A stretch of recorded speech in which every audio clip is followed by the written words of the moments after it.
अस्सलाम वालेकुम स्टूडेंट्स। आज हम शुरू करेंगे सॉलिड चैप्टर शुरू करेंगे, सॉलिड स्टेट ऑफ मैटर ये चैप्टर शुरू करेंगे।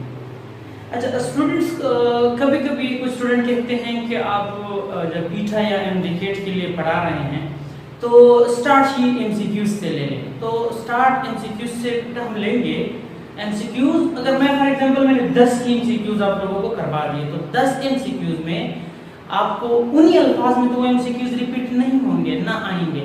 तो इसलिए मैं कहता हूं कि आप क्या करें, पहले कांसेप्ट क्लियर कर लें, फिर जो है किस तरीके से एमसीक्यूज आते हैं वो मेथड सीख लें, ना कि एक सिंपल एमसीक्यूज। फॉर एग्जांपल अगर मैं एक एमसीक्यूज मैंने लिखवा दिया कि प्रिमिटिव यूनिट सेल में लेटेस्ट पॉइंट कितने हैं, तो डेफिनेटली 1 है, लेटेस्ट पॉइंट उसमें 1 है। तो ये एमसीक्यूज अगर मैं आपको सॉल्व करवा दूं, आपको एक एमसीक्यूज आएगा, तो मेथड तो आपको नहीं आएगा। तो इसीलिए मैं कहता हूं कि आप लोग फॉर एग्जांपल उन्होंने दे दिया कि नॉन प्रिमिटिव में कितने लेटेस्ट पॉइंट होंगे, फेस सेंटर क्यूबिक है या बॉडी सेंटर क्यूबिक है, उनमें से लेटेस्ट पॉइंट कितने होंगे। तो वो तो फिर आपको नहीं आता ना, क्योंकि आपने तो सिर्फ ये एमसीक्यू सीखा है। तो इसलिए मैं आपको कहता हूं कि आप मुझसे मेथड सीख लें, ना कि आपको एक सिंपल या एक एमसीक्यू। तो ये स्टार्ट कर लेते हैं आज के चैप्टर सॉलिड को। अच्छा, सिस्टमैटिकली जाएंगे। सॉलिड क्या है डिफाइन करेंगे, डेफिनेशन क्या है। The state of matter which has definite shape, जिसका क्या हो, डेफिनेट शेप हो और साथ साथ डेफिनेट वॉल्यूम भी डेफिनेट है और शेप भी डेफिनेट है। एक मखसूस वॉल्यूम भी होता है सॉलिड का और एक मखसूस शेप भी होता है, रेक्टेंगुलर है, ट्रायंगुलर है, सर्कुलर है, जो भी है, और एक खास जगह देता है।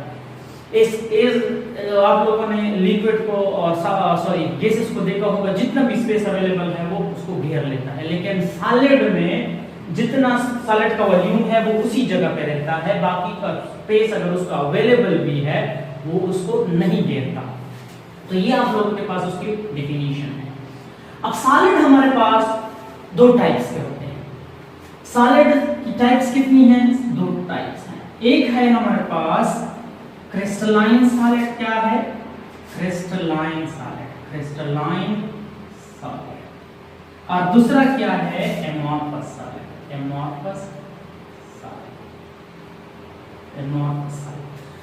अब देखते हैं कि क्रिस्टलाइन सॉलिड क्या है और एमॉर्फस सॉलिड किसे कहते हैं, ये देखते हैं। अच्छा, क्रिस्टलाइन सॉलिड अगर हम डिफाइन करें इसको, तो ये एक ऐसा सॉलिड है जिसमें क्या हो, स्पेसिफिक या डेफिनेट ज्योमेट्री हो। डेफिनेट ज्योमेट्री का क्या मतलब है? डेफिनेट ज्योमेट्री का मतलब ये है कि उसमें पार्टिकल्स, जिस चीज से वो सॉलिड बना है, किस चीज से बना है, एटम्स है, मॉलिक्यूल्स हैं, वो एक खास अरेंजमेंट में, एक खास तरतीब में है। ऐसे फॉर एग्जांपल अगर मैं इसको ड्रा करना चाहता हूं तो ऐसी ये खास तरतीब है। देखिए ये खास तरतीब के साथ ये क्या है, अरेंज है। तो क्रिस्टलाइन सॉलिड में आप लोगों के पास क्या है, क्रिस्टलाइन सॉलिड में डेफिनेट ज्योमेट्री होती है। तो डेफिनेट ज्योमेट्री का क्या मतलब है? डेफिनेट ज्योमेट्री मींस पार्टिकल्स में आप लोगों के पास आते हैं एटम्स, जिस चीज से वो बना है, एटम्स, मॉलिक्यूल्स या आयंस, वो क्या होते हैं, वो ये जो है एक स्पेसिफिक अरेंजमेंट में होते हैं, तो ऐसे सॉलिड को हम क्रिस्टलाइन सॉलिड कहते हैं। और जिस सॉलिड में कोई स्पेसिफिक या डेफिनेट ज्योमेट्री ना हो, रैंडमली पार्टिकल्स, उसकी अरेंजमेंट रैंडमली है, कहीं पे कोई पार्टिकल हो सकता है, तो उसको हम एमॉर्फस सॉलिड कहते हैं। क्या कहते हैं? Amorphous solid. अब इन दोनों सॉलिड्स का कंपैरिजन हम करते हैं कि क्रिस्टलाइन सॉलिड और एमॉर्फस सॉलिड, इनका वो कंपैरिजन हम करते हैं, कुछ प्रॉपर्टीज देखते हैं कि कौन से प्रॉपर्टीज एमॉर्फस के हैं और कौन से क्रिस्टलाइन के हैं। तो देखें, एक साइड पे मैं क्रिस्टलाइन सॉलिड लिख लेता हूं, क्रिस्टलाइन सॉलिड, और एक साइड पे मैं लिख लेता हूं एमॉर्फस सॉलिड। अब इनकी डिफरेंस क्या है इनमें से? इसकी डेफिनेट ज्योमेट्री है, definite number 1 definite geometry, particle की डेफिनेट ज्योमेट्री है। और इसकी no definite geometry, no definite geometry, जो प्रॉपर्टी इसमें है वो उसमें नहीं है, वो प्रॉपर्टी हम पढ़ रहे हैं। दूसरी बात, एक क्रिस्टलाइन सॉलिड में क्लीवेज प्लेन्स होते हैं, क्लीवेज प्लेन। क्लीवेज मींस आप उसको क्लीव कर रहे हैं, क्लीव मींस चीरना, उसको चीर रहे हैं। फॉर एग्जांपल ये एक क्रिस्टलाइन सॉलिड है, अगर इसको हम तोड़ रहे हैं, ये क्रिस्टलाइन सॉलिड है, अगर इसको हम तोड़ रहे हैं तो ये ऐसा नहीं हो सकता कि ये ऐसे टूट जाए, ऐसे टूट जाए, ऐसे या ऐसे टूट जाए। ये कैसे टूटेगा? ये इस प्लेन में टूटेगा, ये या इस प्लेन में टूटेगा या इस प्लेन में टूटेगा। ये जो प्लेन है ना, इसको कहते हैं क्लीवेज प्लेन। क्लीवेज मींस चीरना, क्लीवेज मींस चीरना। तो ये जो प्लेन है ये क्लीवेज प्लेन है।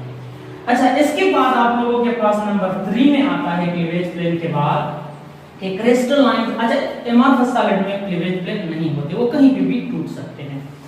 इसकी एक शार्प मेल्टिंग पॉइंट होती है, फिक्स मेल्टिंग पॉइंट होती है, शार्प मेल्टिंग पॉइंट होती है, और इसकी शार्प मेल्टिंग पॉइंट नहीं होती। क्या मतलब है इस शार्प मेल्टिंग पॉइंट का? कि इसने अगर मेल्ट होना है तो एक ही टेंपरेचर पे मेल्ट होना है। अब वाटर है वो 0 degree centigrade, sorry ice 0 degree centigrade पे, अब NaCl है तो वो 801 डिग्री सेंटीग्रेड पे। तो ये उसका क्या है? मेल्टिंग पॉइंट है, एक खास टेंपरेचर। ये नहीं है कि आप लोग कहें कि NaCl जो है ये तकरीबन 700 और 800 के दरमियान, 700 और 800 या 700 और 850 के दरमियान जो है, इनके दरमियान पिघलता है। तो ये इनके दरमियान इसकी मेल्टिंग पॉइंट है। हाँ, एक फिक्स मेल्टिंग पॉइंट है। अच्छा, एमॉर्फस सॉलिड में क्या होता है? एमॉर्फस सॉलिड में किसी चीज का मेल्टिंग पॉइंट फिक्स नहीं है। वो क्या होगा? ऐसा होगा कि पहले सॉफ्ट हो जाएगा, सॉफ्ट, फिर उसके बाद क्या हो जाएगा? सॉफ्ट के बाद कोई लिक्विड बन जाएगा, यानी विस्कस लिक्विड, फिर विस्कस लिक्विड बन जाएगा, विस्कस लिक्विड के बाद ये क्लियर लिक्विड बन जाएगा। फॉर एग्जांपल अगर मैं कह दूं कि 80 डिग्री सेंटीग्रेड पे ये क्या बन गया? ये सॉफ्ट हो गया। कोई सॉलिड है वो सॉफ्ट हो गया, नरम हो गया, आपको पता चल रहा है कि आपको डिफॉर्मेशन उसमें आ रही है। विस्कस लिक्विड फिर 90 डिग्री सेंटीग्रेड पे विस्कस लिक्विड हो गया। आप मजीद उसको हीट दे रहे हैं, टेंपरेचर बढ़ा रहे हैं, 95 डिग्री सेंटीग्रेड पे इससे लिक्विड बन गया। तो आप मुझे बताएं कि 80 डिग्री सेंटीग्रेड उसका मेल्टिंग पॉइंट है, 90 है या 95 है? कौन सा है? तो 80 और 95 के दरमियान है। तो एक फिक्स वैल्यू तो नहीं आई ना, जिस तरह इसमें आता है। इसमें एक और पॉइंट लिख ले कि एब्रप्ट चेंज आता है, abrupt change in volume, abrupt change in volume. इसका क्या मतलब है कि डायरेक्टली ये सॉलिड से लिक्विड में आ जाता है, डायरेक्टली ये सॉलिड से लिक्विड में आ जाता है, डायरेक्टली, यानी डायरेक्टली मेल्ट हो जाता है, एब्रप्ट चेंज इन वॉल्यूम। इसमें एब्रप्ट चेंज नहीं होता है। एब्रप्ट चेंज का मतलब ये पहले सॉफ्ट, विस्कस पे क्लियर लिक्विड। अच्छा, एक जो सबसे इंपॉर्टेंट प्रॉपर्टी है वो इसकी ये है, मैं इसको मिटा देता हूं, आइसोट्रोपी एंड एनिसोट्रोपी। तो ये ध्यान में रखें। अच्छा, इससे एमसीक्यूज इस पे कर लेते हैं, जो भी एमसीक्यूज हैं इसके वो कर लेते हैं कि क्या है इसके एमसीक्यूज, कौन से एमसीक्यूज आए हैं टेस्ट में। ये क्रिस्टलाइन सॉलिड जो है ये एनिसोट्रोपिक है। ये क्या है? एनिसोट्रोपिक। और ये क्या है? ये आइसोट्रोपिक है, एनिसोट्रोपी ये क्या है? जो प्रॉपर्टी डायरेक्शन पे डिपेंड करते हैं। किस चीज पे? डायरेक्शन पे डिपेंड करते हैं। वो क्या है?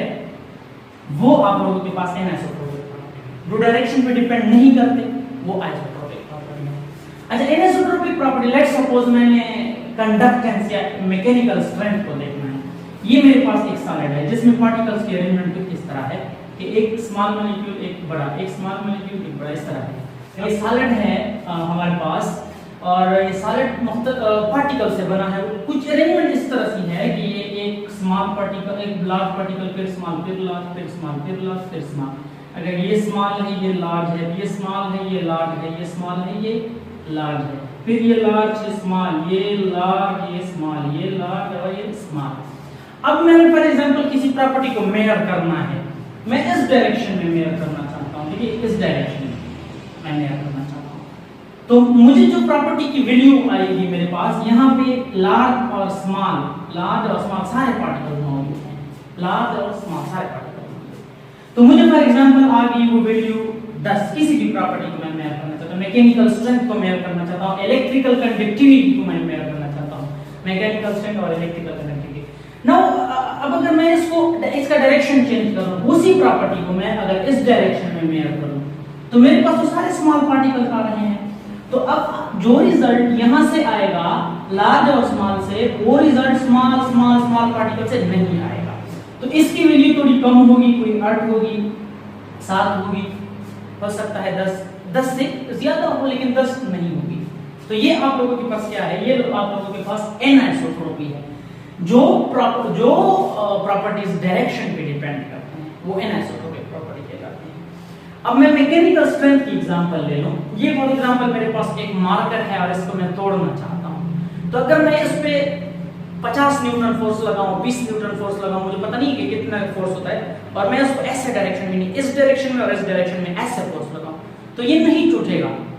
अगर वही फोर्स मैं इस पे ऐसे लगाऊं, ऐसे उसको करूं, तो ये शायद टूट जाए, लेकिन मैंने इसलिए तोड़ना नहीं है कि मार्कर एक ही लेक्चर छूट जाएगा। अच्छा, तो फोर्स मैंने 50 न्यूटन लगाई, लेकिन मैकेनिकल स्ट्रेंथ, इसकी जो स्ट्रेंथ है इस डायरेक्शन में ज्यादा थी, मैंने इस तरह बहुत जोर लगाई, लेकिन ये नहीं टूटा। और इस डायरेक्शन में जब मैंने ऐसे उसको किया तो ये टूट गया। तो ये था आप लोगों के पास डायरेक्शन पे डिपेंड करता है, फोर्स की डायरेक्शन पे डिपेंड करता है। तो मैकेनिकल स्ट्रेंथ क्या है, मैकेनिकल स्ट्रेंथ आपके पास एनआइसोट्रॉपिक प्रॉपर्टी है। इसी तरह आप लोगों के पास मैकेनिकल स्ट्रेंथ के अलावा इलेक्ट्रिकल कंडक्टिविटी, आप लोगों ने ग्रेफाइट में पढ़ा होगा, ग्रेफाइट में से हेक्सागोनल रिंग्स होते हैं, हेक्सागोनल रिंग्स होते हैं, ये हेक्सागोन है, ये भी एक हेक्सागोन है, तो लेयर्स में ये पाए जाते हैं। अगर आप लोगों ने ग्रेफाइट, चलो आगे बढ़ भी लेंगे, ग्रेफाइट को लेयर्स में होते हैं। अब आप लोगों को पता है कि ग्रेफाइट में 3 इलेक्ट्रॉन्स बॉन्ड बना, 3 कार्बन 3 बॉन्ड बनाता है। कार्बन कितने बॉन्ड बनाता है, मैक्सिमम 3 बॉन्ड बनाता है, और एक जो इलेक्ट्रॉन है वो फ्री होता है, तो वो इन बिटवीन द लेयर्स जो है इजी रहता है। अब अगर मैं क्या करूं, यहां से करंट इस डायरेक्शन में मेजर करूं, तो फ्री इलेक्ट्रॉन नहीं है, या अगर है तो बहुत कम है।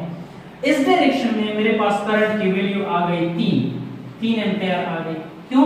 इलेक्ट्रॉन्स अवेलेबल नहीं है, electrons, free electrons are the source of electric current conduction. Electric current को कैरी करने के लिए फ्री इलेक्ट्रॉन्स की जरूरत है। नाउ अगर मैं इसको इस डायरेक्शन में करंट को मेजर करूं, तो मेरे पास ये वैल्यू आएगी 10, 12, 15। क्यों आ गई? क्योंकि इस डायरेक्शन में मेरे पास बहुत ज्यादा फ्री इलेक्ट्रॉन्स हैं। तो इसका मतलब है कि इलेक्ट्रिकल कंडक्टिविटी जो है ये आप लोगों के पास एनिसोट्रोपिक प्रॉपर्टी है, एनिसोट्रोपिक प्रॉपर्टी। और जो प्रॉपर्टी डायरेक्शन पे डिपेंड नहीं करती वो आइसोट्रोपिक कहलाती है।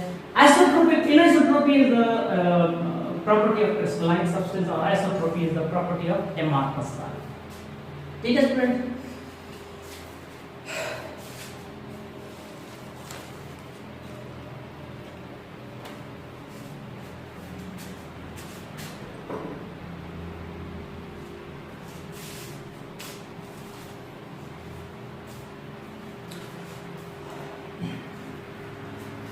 अच्छा स्टूडेंट्स, कुछ सब्सटेंस ऐसे होते हैं जो एमॉर्फस फॉर्म में भी पाए जाते हैं और क्रिस्टलाइन फॉर्म में भी पाए जाते हैं। कुछ कंपाउंड ऐसे होते हैं। तो ऐसे कौन से कंपाउंड हैं, मैं एक एग्जांपल आप लोगों को लिख लेता हूं। या कुछ आप लोगों ने एलोट्रोपी तो पढ़ी होगी, एलोट्रोपी, एलोट्रोपी और पॉलीमॉर्फिज्म, पॉलीमॉर्फिज्म और एलोट्रोपी, ये भी आप लोगों ने चलो पढ़ लीजिए, अगर नहीं पढ़ी तो पढ़ लीजिए। अब देखिए मेरे पास एक कंपाउंड है silicon dioxide SiO2, that is a solid. ये क्या है?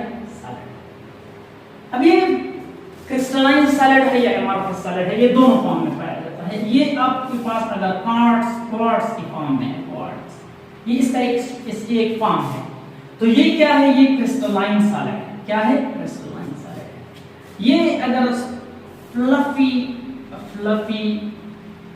White powder, fluffy white powder means मुलायम, नरमो मुलायम सा, नरमो मुलायम व्हाइट पाउडर की फॉर्म में, पाउडर की फॉर्म में अगर है, तो ये फिर आप लोगों के पास एमॉर्फस सिलिका इसको कहते हैं, एमॉर्फस सिलिका, एमॉर्फस सिलिका।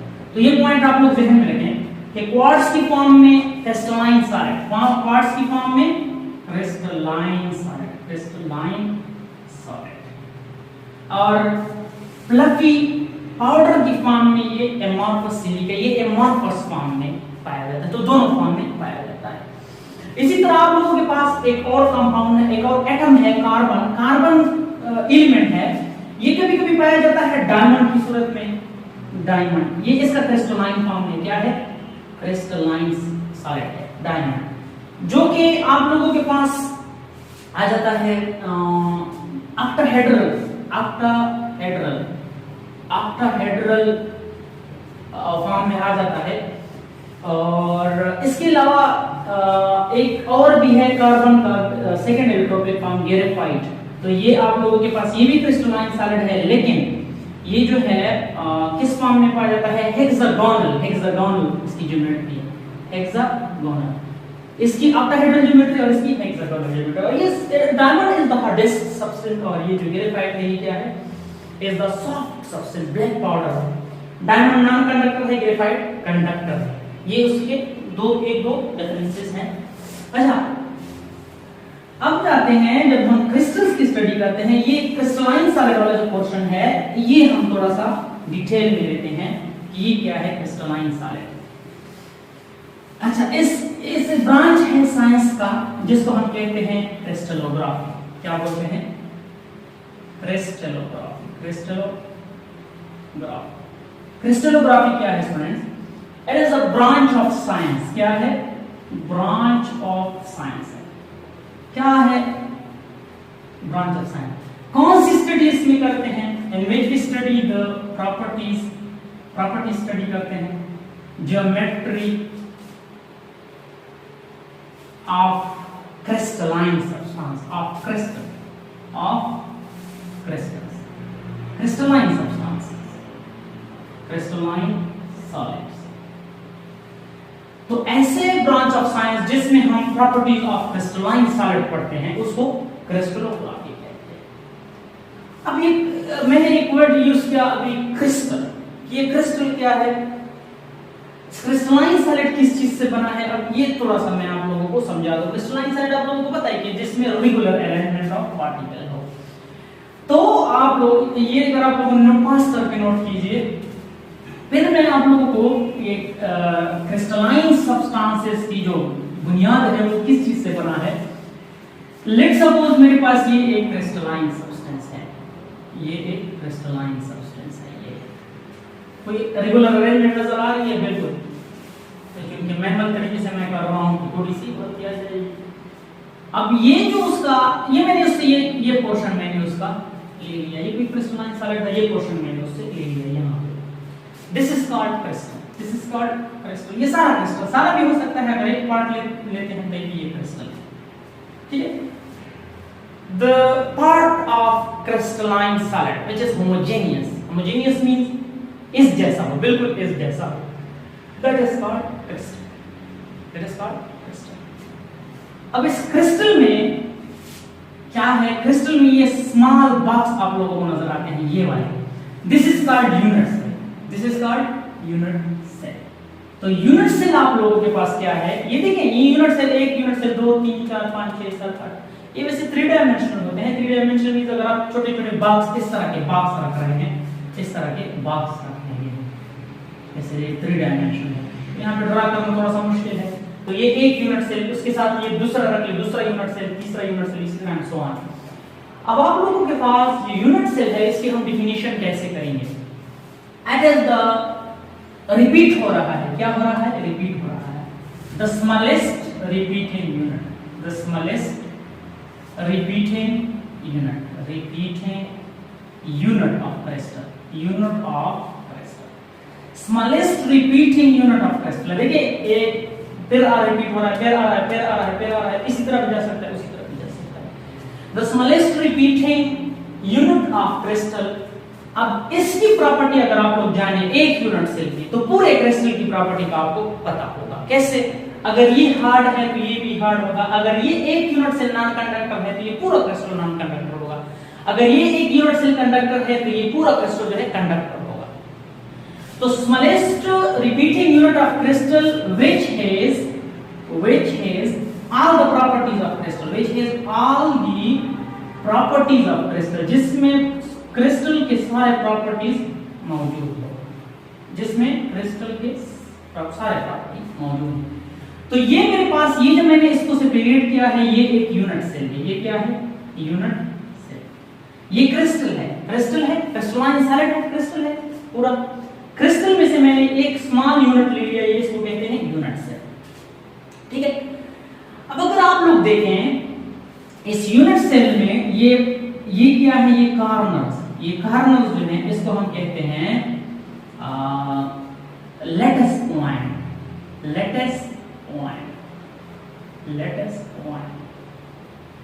क्या कहते हैं? Lattice point.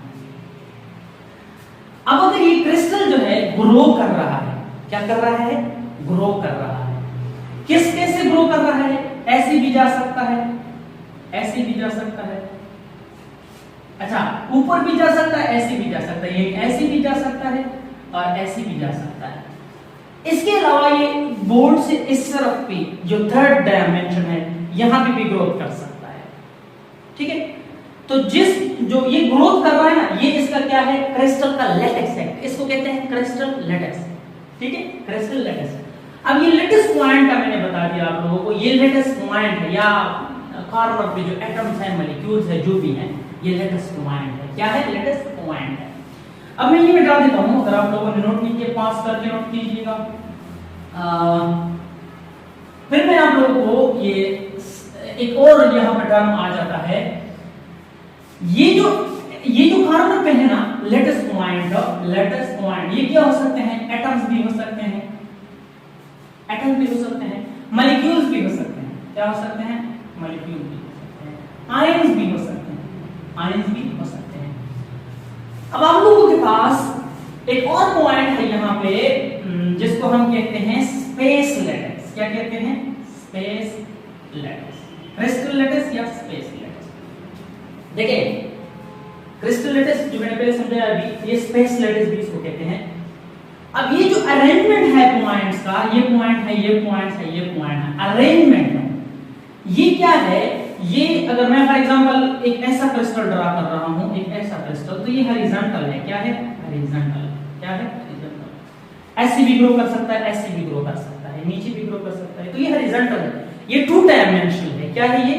Two dimensional.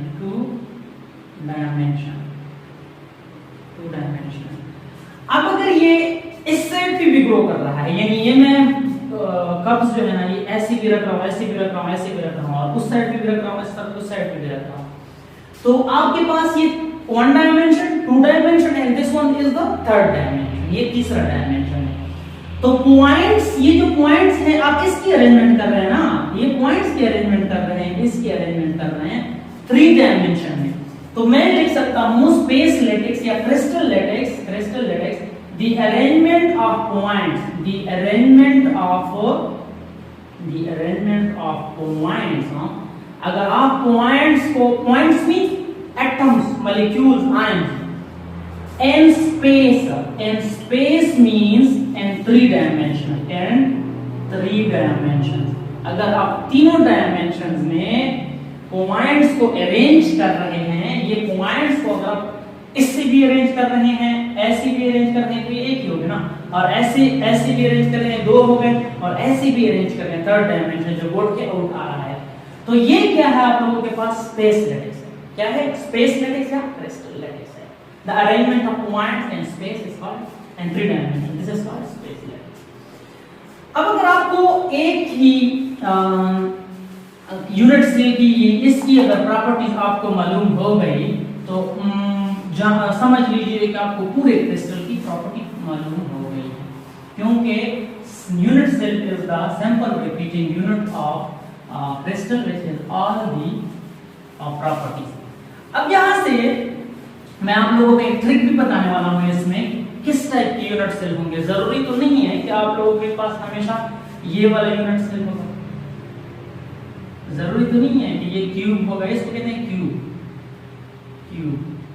Cubic unit cell. Cubic unit cell आपके पास वो है जिसमें सारे एजेस ये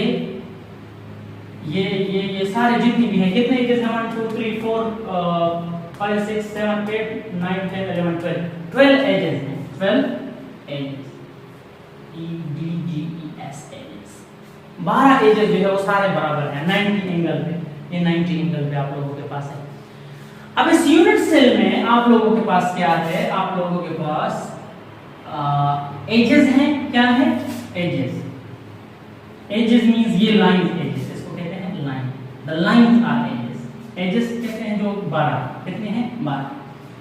अब आप खुद सोचिए, एक क्यूब का सोचिए, उसमें फेसेस भी होते हैं।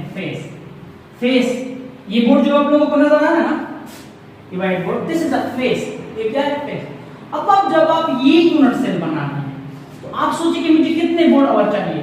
यहां से यहां एक लगाना, यहां से यहां एक लगाना, यहां से भी एक लगाना और यहां से भी एक लगाना और इस साइड से भी एक लगाना, तो एक क्यूब बन गया। नीचे से भी एक लगाना, तो देखिए ऊपर वाला फेस, नीचे वाला फेस 2 हो गए, इस साइड वाला फेस, इस साइड वाला फेस 3 हो गए, आगे वाला फेस, पीछे वाला फेस 6। तो एक यूनिट सेल में 6 फेसेस होते हैं। कितने फेसेस होते हैं? 6 फेसेस होते हैं। समझ में आ रही बात की? कार्नर पे जो पॉइंट्स हैं वो 8 होते हैं। कार्नर पॉइंट्स कितने होते हैं? कार्नर एटम्स की बात नहीं कर रहा हूं, कार्नर पॉइंट्स की बात कर रहा हूं। कार्नर पे जो पॉइंट्स हैं, पॉइंट्स वो कितने हैं? 8 है। 1 2 3 4 5 6 7 8 पॉइंट्स। एटम मॉलिक्यूल मैं बाद में आपको समझाता हूं कि वो क्या है। अब ये यूनिट सेल आप लोगों के पास 2 किस्म के हैं। ये तो मैंने आप लोगों को एक क्यूब बता दी ना, क्यूबिक यूनिट सेल की हम बात कर रहे हैं। मुख्तलिफ हैं, ऑक्टाहेड्रल है, रोम्बोहेड्रल है, में ऐसे भी हो सकता है, ऐसे भी हो सकता है यूनिट सेल। तो ये भी मैं समझा रहा हूं कि ये कौन सा मैं ड्रा कर रहा हूं और किस तरह मैं ड्रा कर रहा हूं। तो ये रेक्टेंगुलर की बॉक्स है, ये भी एक यूनिट सेल है, लेकिन इसमें लेंथ ज्यादा है, विड्थ कम है, हाइट कम है, सॉरी हाइट कम है, लेंथ ज्यादा है। इसमें सारे बराबर हैं। तो ये टाइप्स ऑफ यूनिट सेल मैं आपको बता रहा हूं, लेकिन पहले मैं आप लोगों को चलो बता देता हूं यूनिट सेल कितने हैं। और अच्छा, यहाँ पे एक यूनिट सेल में मैं एक चीज भूल गया, एंगल्स। क्या? एंगल्स मैं भूल गया कि एंगल्स क्या है। ये और ये चलो ठीक है। ये एजेस के दरमियान ये क्या है? ये एंगल। ये क्या है? ये एक एंगल है, ये भी एक एंगल है, और साथ साथ उस साइड पे वो भी एक एंगल। फॉर एग्जांपल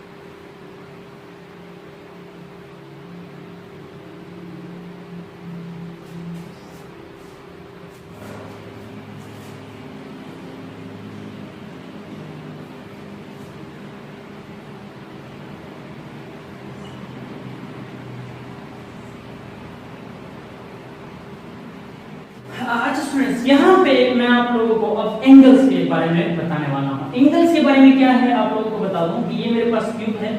क्यूब का मैंने ये वाला पोर्शन लिया है। कौन सा? ये वाला पोर्शन मैंने ले लिया है। ये पोर्शन मैंने इधर ड्रा किया है और इसमें से ये लाइंस 1 2 3 ये 3 लाइंस। तो देखें, इसको मैंने ए नाम दिया है, ये बी है और ये सी है। अब इनके दरमियान अगर आप लोग देखें एंगल्स क्या है, 2 लाइन के दरमियान एंगल होती है। ये एक लाइन, ये 2 लाइन के दरमियान में क्या है? एंगल है। ये एंगल है, ये एंगल है आप लोगों के पास। क्या है? एंगल। तो ए और बी बी और सी के दरमियान जो एंगल है, ये और ये लाइन ऊपर है ना, तो मैं ऐसे ड्रा करता हूं। बी और सी के दरमियान ये इस लाइन के पीछे, इस लाइन के पीछे, यानी ये वाला इसके नीचे मैं जा रहा हूं, नीचे ये वाला, इस लाइन के मैं नीचे गया, ठीक है, इस लाइन के नीचे गया। बी और सी के दरमियान, बी और सी के दरमियान जो एंगल है उसको हम कहते हैं अल्फा। कौन के क्या कहते हैं इसको? अल्फा। अब ए और सी को हम देखते हैं, ए और सी, ये ए है, ये सी है, इनके दरमियान जो एंगल है ए और सी के दरमियान, इसको हम बोलते हैं बीटा। क्या बोलते हैं? बीटा। अब गामा ए और बी के दरमियान है, ए किधर है, बी किधर है, ये ए है, ये ए है और ये बी है, इनके दरमियान ऐसे एंगल, यानी ये तो बेसिकली ये किधर मौजूद है, ये तो इधर मौजूद है ना, तो बी और सी के दरमियान ये एंगल ऐसे है, ऐसे। तो मैं टू डायमेंशनल है तो मैं ड्रा नहीं कर सकता, तो ये ऐसे पॉइंट और ऐसे एज, एक लाइन और उससे एंगल जो है ये इस तरह है। तो बी और सी के दरमियान जो एंगल है इसको हम कहते हैं गामा। तो आप शॉर्टकट इसको याद कर सकते हैं, alpha beta gamma, BC AC and AB, BC AC and AB. तो ये उसका इनके दरमियान एंगल्स हैं। अब किस टाइप के यूनिट सेल हमारे पास मौजूद होते हैं, कौन सी यूनिट सेल है वो मैं आप लोगों को बताता हूँ। मुख्तलिफ नाम से हैं और ट्रिक भी बताता हूँ कि किस तरह आप लोगों ने याद करने हैं। इससे एक एमसीक्यू जरूर आता है, ये जो यूनिट सेल है ना, इससे एक एमसीक्यू जरूर आता है कि कौन सा यूनिट सेल में कौन सी कंडीशन होती है।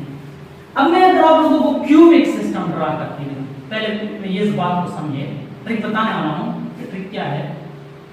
ये देखें, ये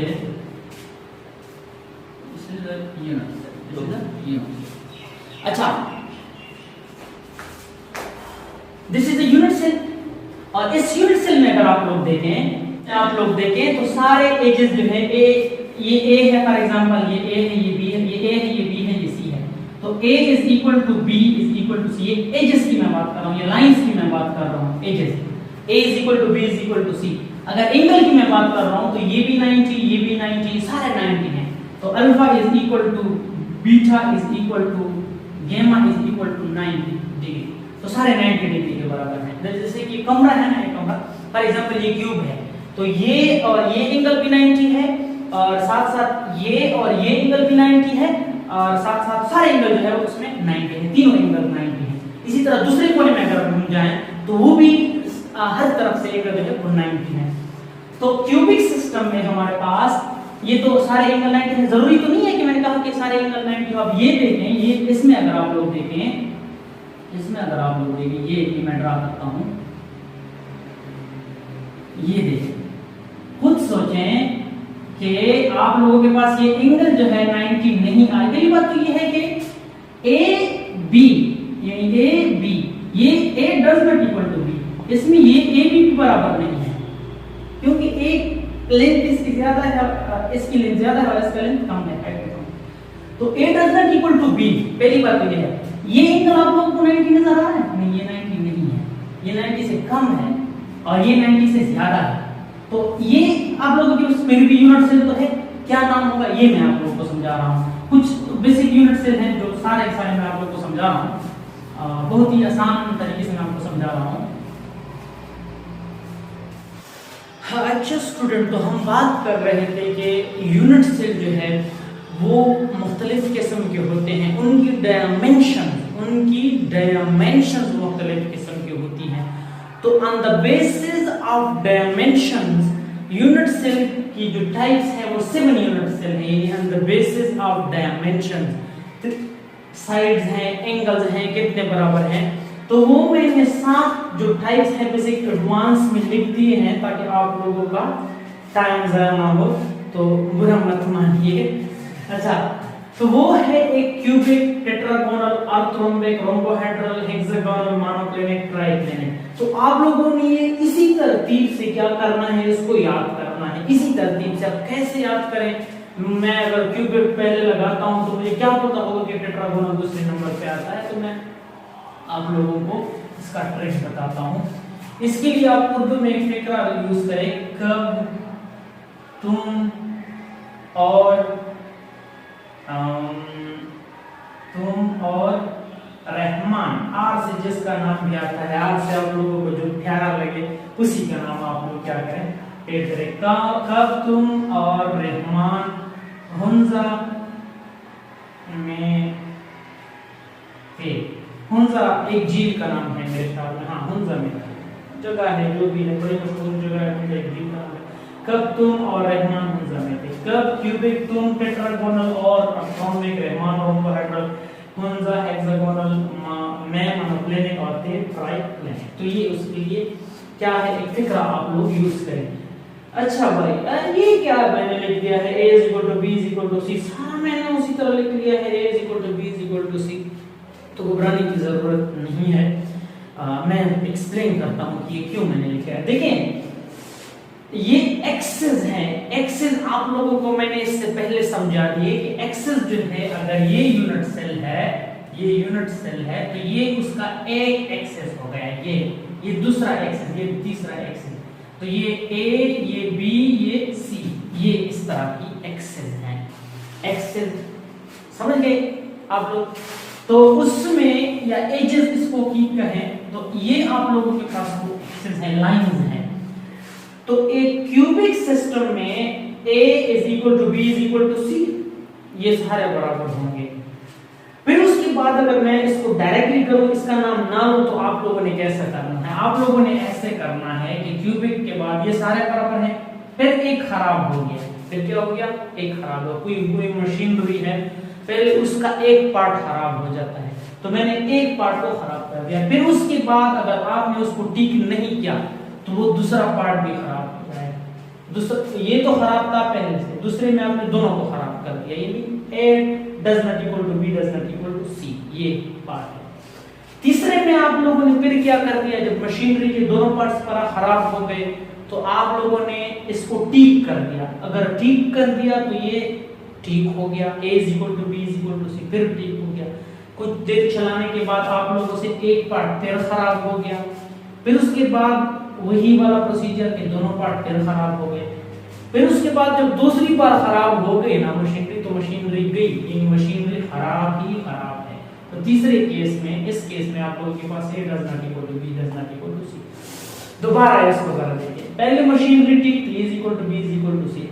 दूसरे केस में एक पार्ट खराब हो गया, फिर नेक्स्ट पेज में दोनों पार्ट खराब हो गए, फिर आपने मशीनरी ठीक की, A is equal to B is equal to C, दोनों ठीक हो गए। फिर इस्तेमाल करने पे फिर एक पार्ट खराब हो गया, फिर दो पार्ट खराब हो गया। मशीनरी है, कुछ टाइम के बाद ये वियर आउट कर जाएगी, मतलब खराब हो जाएगी, तो फिर खराब ही खराब। तो ये उसके एजेस या एक्सेस, एक्सेस या एजेस, एजेस या एक्सेस, एक्सेस मैं लिख लेता हूं एक्सेस, ठीक है, एक्सेस उसका एक प्रोसीजर ये है। अब आ जाते हैं एंगल्स की तरफ। तो क्यूबिक सिस्टम में तो आप लोगों को पता है कि alpha is equal to beta is equal to gamma. तो एंगल्स तो मैंने समझा दिए थे कि कौन सा अल्फा है, कौन सा बीटा, कौन सा गामा है। तो इन तीनों में पहले जो तीन है इसमें सेम कंडीशन है, alpha is equal to beta is equal to gamma is equal to 90 degree. तो तीनों के लिए ये कंडीशन है। अच्छा, इसमें क्या है आप लोगों के पास? इसमें आप लोगों के पास यही प्रोसीजर है, alpha is equal to beta is equal to gamma but none of them is equal to 90। यानी पहले तीन जो थे वो बराबर थे, पहले तीनों में सारे एंगल्स बराबर थे, पहले तीनों में सारे एंगल्स बराबर थे। अब चौथी की बारी है तो सारे एंगल बराबर हैं, लेकिन 90 के बराबर क्या है? नहीं है, कोई भी उसमें 90 के बराबर नहीं है। अच्छा, is equal to beta is equal to 90, जबकि गामा जो है ये क्या है? ये आप लोगों के पास 90 के बराबर नहीं है, सॉरी 120 के बराबर है, 120 डिग्री के बराबर है। तो ये था उसका, ये थोड़ा सा मुश्किल हो रहा है हेक्सागोनल।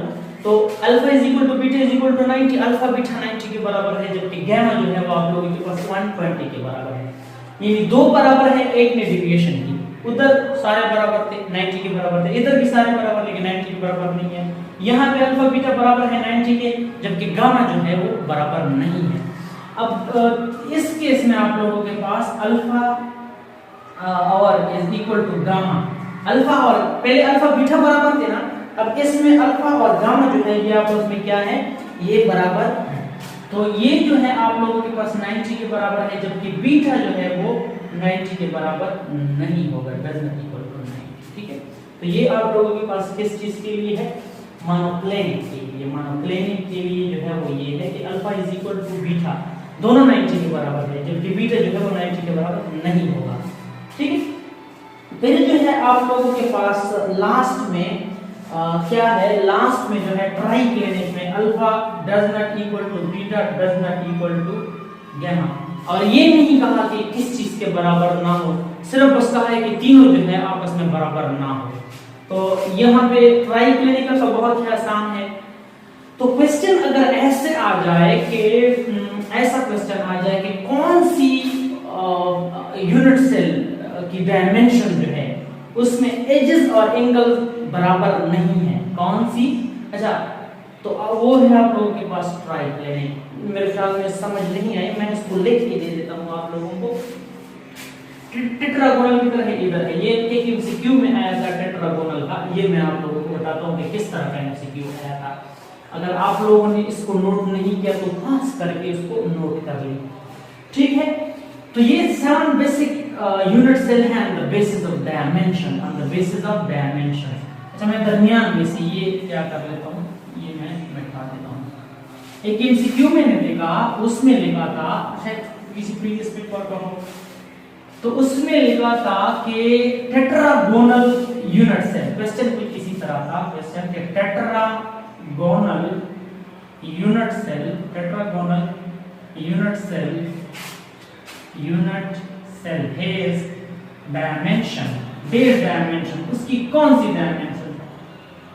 तो उसमें ऑप्शंस मुख्तलिफ थे कि a is equal to a, alpha is equal to a is equal to b is equal to c and alpha is equal to beta is equal to gamma is equal to 90। तो ये तो नहीं है, ये तो हमें पता है कि ये क्यूबिकली था। तो मुख्तलिफ थे, जो b for example a is equal to b does not equal to c and alpha is equal to beta is equal to gamma is equal to 90। तो उसमें जो आप लोगों के पास ऑप्शन था वो b था। क्यों? क्योंकि अगर हम इसी ग्राफ, ये जो टेबल मैंने बनाई है, इसके मुताबिक देखें तो ये देखें a is equal to b does not equal to c और alpha is equal to beta is equal to gamma is equal to 90। तो उसमें ऑप्शन ये था। फिर एक जगह पे मैंने एक एमसीक्यू को देखा कि कुछ इस तरह था कि कौन सी यूनिट सेल जो है, कौन सी यूनिट सेल, मैं बता रहा हूं कि कौन सी यूनिट सेल है, which unit cell have unequal axes and unequal angles। तो the unit cell कौन सी यूनिट सेल है, which है the unit cell having all dimension means सारे जितनी भी डायमेंशंस है, डायमेंशन अनइक्वल, जितनी भी डायमेंशंस है वो अनइक्वल है। तो वो कौन सा है, वो आप लोगों के पास ट्राइक्लिनिक है, कोई भी बराबर नहीं है। a doesn't equal to b doesn't equal to c, alpha beta के बराबर नहीं है, बीटा गामा के बराबर नहीं है, तो कोई भी आपस में इक्वल नहीं है। तो वो क्या है, ट्राइक्लिनिक। तो ये तो आप लोग खसूसन ध्यान में रखें, एक क्यूबिक, एक टेट्रागोनल और एक जो है आप लोगों के पास ट्राइक्लिनिक है, ये आप खसूसन ध्यान में रखें। तो ये थे आप लोगों के पास 7 बेसिक डायमेंशन। अब इस यूनिट सेल में बहुत कुछ रहता है, अभी जाना नहीं है, पेशेंस रखें, आगे एमसीक्यूज भी मैं बताने वाला हूं इसकी।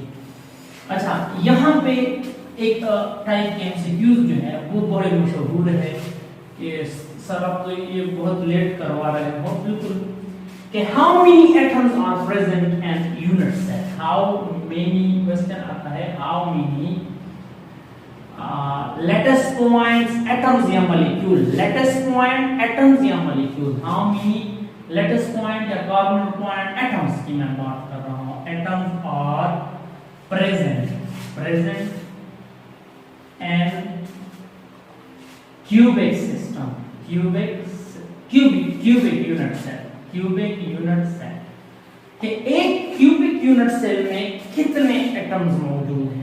तो आप लोग यूनिट सेल को ड्रा करेंगे ऐसे, तो डायरेक्टली आप लोग बताएंगे कि कॉर्नर पे 1 1 2 3 4 5 6 7 8 है।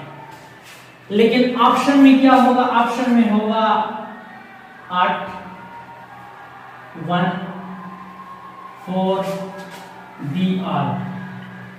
तो कौन सा होगा, तो आप लोग डायरेक्टली इसको टच करेंगे। लेकिन अगर ऑप्शन में 8 नहीं है तब क्या करेंगे, तब तो आप पंच दे, तो आप कहेंगे कि एमसीक्यूज गलत है। नहीं बेटा, ऐसी बात नहीं है, मैं आप लोगों को समझा देता हूं इसका। बेसिकली जब हमारे पास क्रिस्टल लेटेक्स होता है, क्रिस्टल, तो उसमें तो एक यूनिट सेल नहीं होता, वो बहुत सारे यूनिट सेल से मिलकर बना होता है। ये सिंपल क्यूब की मैं बात कर रहा हूँ, प्राइमेटिव यूनिट सेल। अगर आप लोगों को याद, मैंने आप लोगों को उसमें बताया, पहले स्टार्ट में क्लासिफिकेशन में बताया था।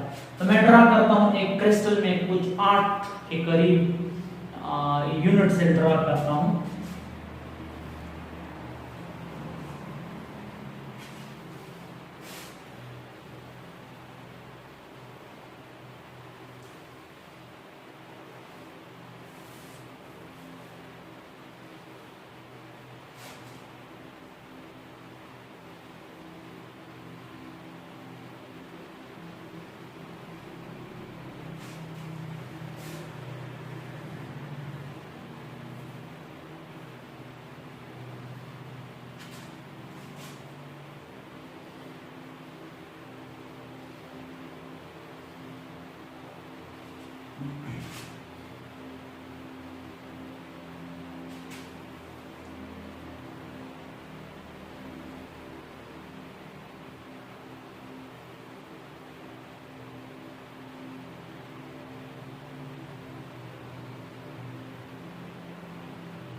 अच्छा, समवट स्टूडेंट मैंने कोशिश की है कि इसमें इस क्रिस्टल को मैं ड्रा को 8 यूनिट सेल मैंने ड्रा किए। अब मैं इसी पॉइंट को ले लेता हूं, इसी पॉइंट। तो मुझे आप बता सकते हैं कि ये जो दरमियान वाला पॉइंट है ये कौन सी यूनिट सेल का है? ये इस साइड वाली यूनिट सेल का है, इस साइड वाली यूनिट सेल का है, ऊपर वाले का है, या ऊपर वाले के बगल वाले का है, या ये इस यूनिट सेल का है, इसका इस साइड वाले, या इसके जो बगल वाले इसके साथ है इस यूनिट सेल का है, या नीचे में ये दो यूनिट सेल है इसके हैं। तो कौन सी यूनिट सेल का ये आप लोगों के पास है यूनिट सेल, ये पॉइंट कौन सी यूनिट सेल का है? तो बता नहीं सकते ना कि कौन से का है। इसके साथ भी जुड़ा है, इसके साथ भी जुड़ा है, इसके साथ उस साइड पे है, उसके साथ भी जुड़ा है, इस साइड वाले के साथ जुड़ा है। यानी अगर आप कुल मिला के देखिए तो ये यूनिट सेल जो है, ये सॉरी ये पॉइंट जो है, ये एक टाइम पे 8 यूनिट सेल के साथ अटैच है। 8 यूनिट सेल कैसे देखें? दो नीचे इस तरफ, दो नीचे इस तरफ, 4 हो गए, दो ऊपर, 4 के ऊपर 4, 8 यूनिट सेल के साथ एक ही टाइम में अटैच है। तो आप खुद बताएं कि इस एक यूनिट सेल का एक पॉइंट का किसी एक यूनिट सेल के लिए कंट्रीब्यूशन कितना होगा? ये तो एक वक्त में 8 के साथ अटैच है। तो इसका मतलब है कि ये एक यूनिट सेल के साथ ये इसकी कंट्रीब्यूशन है, यानी 1 point is shared by 8 unit cell. तो अगर मैं ये लिख लूं कि 1 एटम, यानी 1 पॉइंट या atom, 1 atom is shared by 8 unit cell, 8 unit cells. तो आप लोग मुझे बताएं कि ये एक जो पॉइंट है ये 8 यूनिट सेल के साथ है, एक यूनिट सेल के साथ इसकी कंट्रीब्यूशन कितनी हुई? यानी ये इसका कितना हुआ? एक यूनिट सेल का कितना हुआ? ये तो 8 का है ना, 8 का। तो एक यूनिट सेल का कितना होगा? 1/8। एक यूनिट सेल का उसका इस पॉइंट में जो हिस्सा है ये 1/8 है। क्यों? ये कहेगा, अगर ये कहेगा ये पूरा मेरा है, तो ये वाला यूनिट सेल कहेगा नहीं, ये तो मेरे साथ भी अटैच है, मेरा भी है। ऊपर वाला भी कहेगा, ये भी कहेगा, ये भी कहेगा, ये सारे कहेंगे कि ये पॉइंट किसका है? मेरा है। फिर फैसला कर लेते हैं कि इसको 8 हम सारे 8 यूनिट सेल है, इस पॉइंट को 8 टुकड़ों में बांट लेते हैं, 8 टुकड़े कर देते हैं इसके। तो हर एक को जो हिस्सा मिलेगा वो 1/8 होगा। क्यों? एक पॉइंट है, फॉर एग्जांपल मैंने इसको 8 हिस्सों में तकसीम किया, ये पॉइंट है फॉर एग्जांपल 1 2 3 4 5 6 7 8। तो एक यूनिट सेल का जो हिस्सा आएगा, एक यूनिट सेल का, ये कितना आएगा? ये आएगा ना। तो ये कितना है? 1 है। ये कितना है? 1 है। कितने में से? 8 में से, तो 1/8।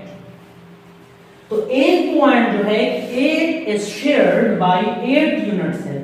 So the contribution of one unit cell, one point to one atom toward a unit cell, यानी contribution of one atom toward a unit cell is 1/8. अच्छा, अब मुझे खुद सोचें, अब आप खुद सोचें कि ये पॉइंट फॉर एग्जांपल मैंने लिया था, ये वाला जो पॉइंट है, ये वाला था, ये 1/8 है इसी का।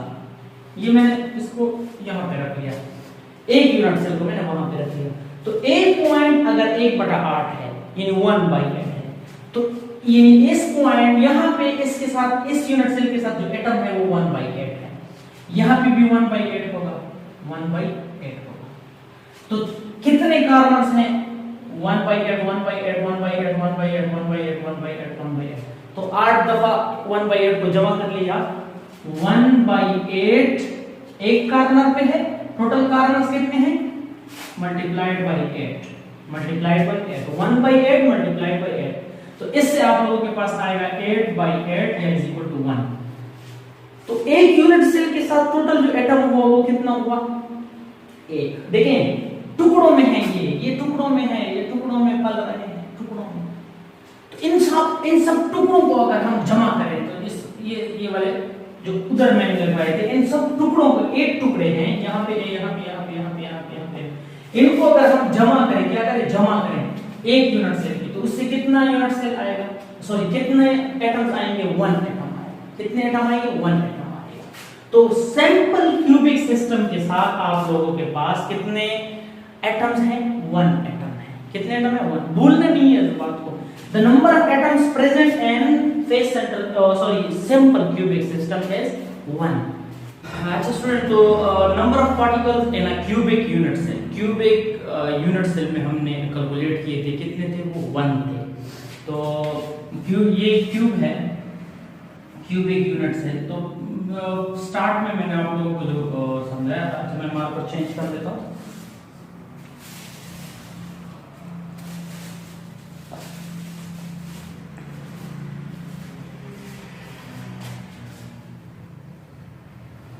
अच्छा, ये मेरे पास एक क्यूबिक यूनिट सेल है, प्रिमिटिव जिसको हम कहते हैं। याद है स्टूडेंट कि प्रिमिटिव यूनिट सेल उसी यूनिट सेल को कहते हैं जिसके एटम या मॉलिक्यूल्स या आयन सिर्फ कार्बन पे हो, दरमियान में कहीं पे भी ना हो।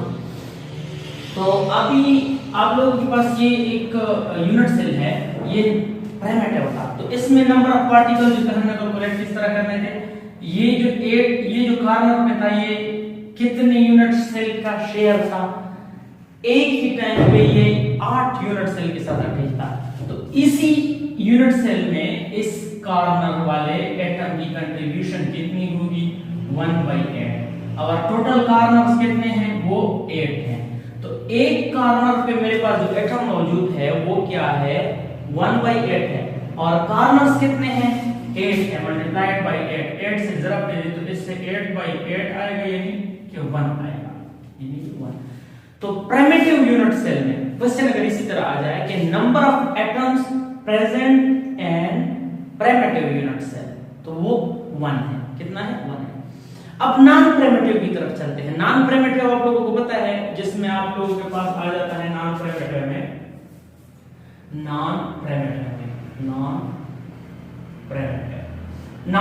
आप लोगों के पास पहले आता है बॉडी सेंटर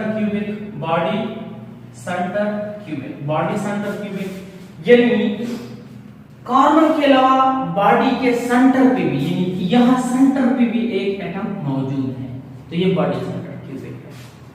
अब इसमें नंबर ऑफ पार्टिकल्स कितने हैं, कार्बन पे तो 1 है ना, यानी ये यूनिट सेल जो है ना, इसमें 1 है, यूनिट सेल में 1 है, प्लस इसके अलावा सेंटर में भी 1 है, तो सेंटर कितने हैं इस क्यूबिक यूनिट सेल का, सेंटर कितने हैं, एक ही तो सेंटर है, तो प्लस ये वाला भी जमा कर लें। तो बॉडी सेंटर क्यूबिक सिस्टम में आपके पास नंबर ऑफ एटम्स 2 है। कितने हैं, 2 है।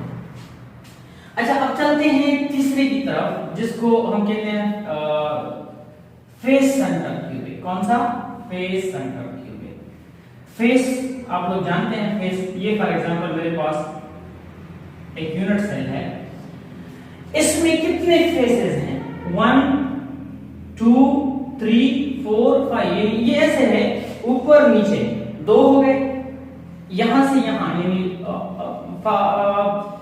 फॉरवर्ड और बैकवर्ड 2 यहां, और उसके अलावा राइट लेफ्ट 2 यहां, तो 6 हो गए ना। फॉर एग्जांपल ये कमरा है, ये जो रूम है आप कंसीडर कर लीजिए क्यूब, तो इसमें फेसेस कितने हैं, ये दीवार 2, सामने वाला दीवार, ये पीछे वाला दीवार 3, ऊपर और नीचे, सॉरी 2 4 6, तो ये 6 फेसेस हैं। कितने फेसेस हैं, फेसेस जो है वो 6 हैं। अच्छा, अब आप खुद सोचें, एक फेस जो है कितने यूनिट सेल के दरमियान है, यहां पे फेस सेंटर क्यूबिक में हमारे पास क्या होता है, फेस सेंटर क्यूबिक, इस फेस के सेंटर में एक यूनिट सेल, इस फेस के सेंटर में एक यूनिट सेल, नीचे वाले के सेंटर में एक यूनिट सेल, यहां पे भी एक यूनिट सेल। अब इधर जो इस साइड पे जो है, इस पे भी एक यूनिट सेल, और उस साइड पे जो है, उस पे भी एक यूनिट सेल। तो ये मेरे पास फेस सेंटर क्यूबिक है, फेस सेंटर क्यूबिक, जिसके हर फेस के सेंटर में एक क्या हो, पॉइंट। तो आप खुद सोचें, एक फेस अगर मेरे पास यहाँ ये क्रिस्टल मौजूद है, यहाँ पे एक और यूनिट सेल मौजूद है, तो एक फेस जो है ये कितने के लिए है, 2 यूनिट सेल के दरमियान है। यानी ये फेस के इस साइड पे अगर एक क्या है, यूनिट सेल है, तो ये फेस जो है, ये फेस कितने यूनिट सेल का फेस है, 2 का, इसका भी है और इसके साइड वाले का भी है। ये मान लीजिए फॉर एग्जांपल, ये मैं ऐसे कर लेता हूं कि ये कमरा है, ये 2 कमरे हैं, ये 2 कमरे हैं, ये 2 रूम्स हैं। तो आप बताएं कि ये वाला दीवार जो है, ये वाला दीवार, ये कौन से कमरे का है, इस कमरे का है, इस रूम का है, कौन से रूम का है। तो देखें, ये वाला दीवार जो है दोनों का दोनों के दरमियान कॉमन है, इसका भी है और इसका भी है। एक दीवार है, आधा इसका आधा इसका, आधा इसका और आधा इसका। तो साइड पे दूसरा कोई कमरा तो नहीं है ना, अगर यहाँ पे कोई कमरा है भी तो ये दीवार तो उसका नहीं है। तो आधा इसका और आधा इसका, यानी 1/2 1/2 इसका और 1/2 इसका, यानी ये दीवार जो है 1/2 कंट्रीब्यूशन है इस कमरे का। तो फेस सेंटर क्यूबिक में फेस पे जो पॉइंट है, द पॉइंट, ये वाला point, the point in faces, centre of face is shared by 2 unit cell, 2 unit cell, 2 unit cell इसको शेयर करता है। फॉर एग्जांपल ये यहाँ पे एक पॉइंट है, तो ये यूनिट सेल भी, ये यूनिट सेल भी, सो 1/2 कंट्रीब्यूशन है। एक फेस पे जो पॉइंट है ये वाला, इस यूनिट सेल का कितना होगा, 1/2 होगा, और इस सेल का जो फेस है वो कितना होगा, उसका भी 1/2 होगा। अब क्वेश्चन ये है कि how many units atoms are present, how many atoms are present at the faces। मैं इसको मिटा देता हूं, जहां ये बॉडी सेंटर की पेपर में मिटा देता हूं। क्वेश्चन अगर ऐसे है कि how many atoms are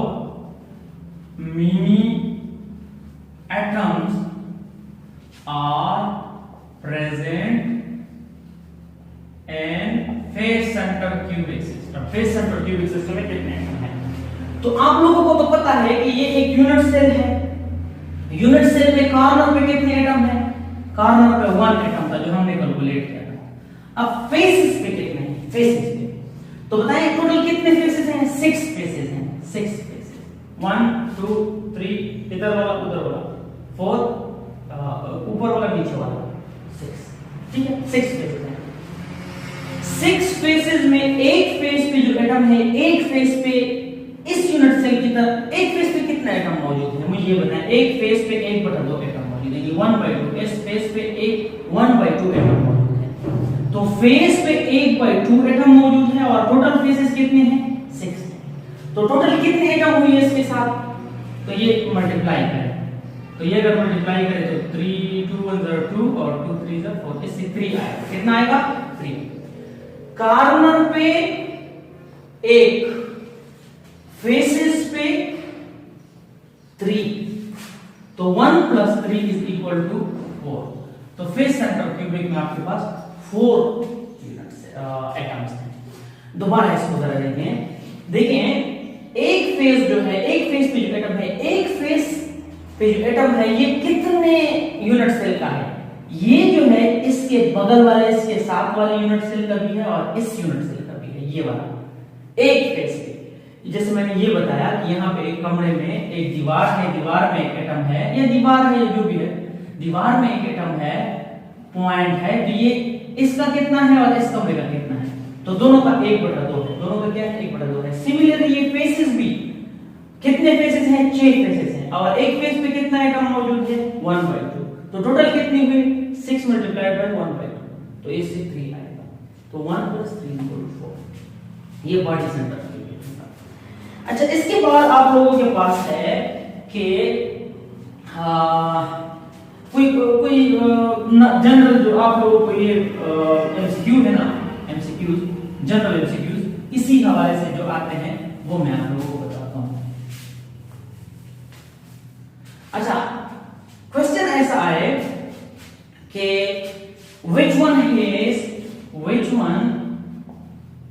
which cubic system has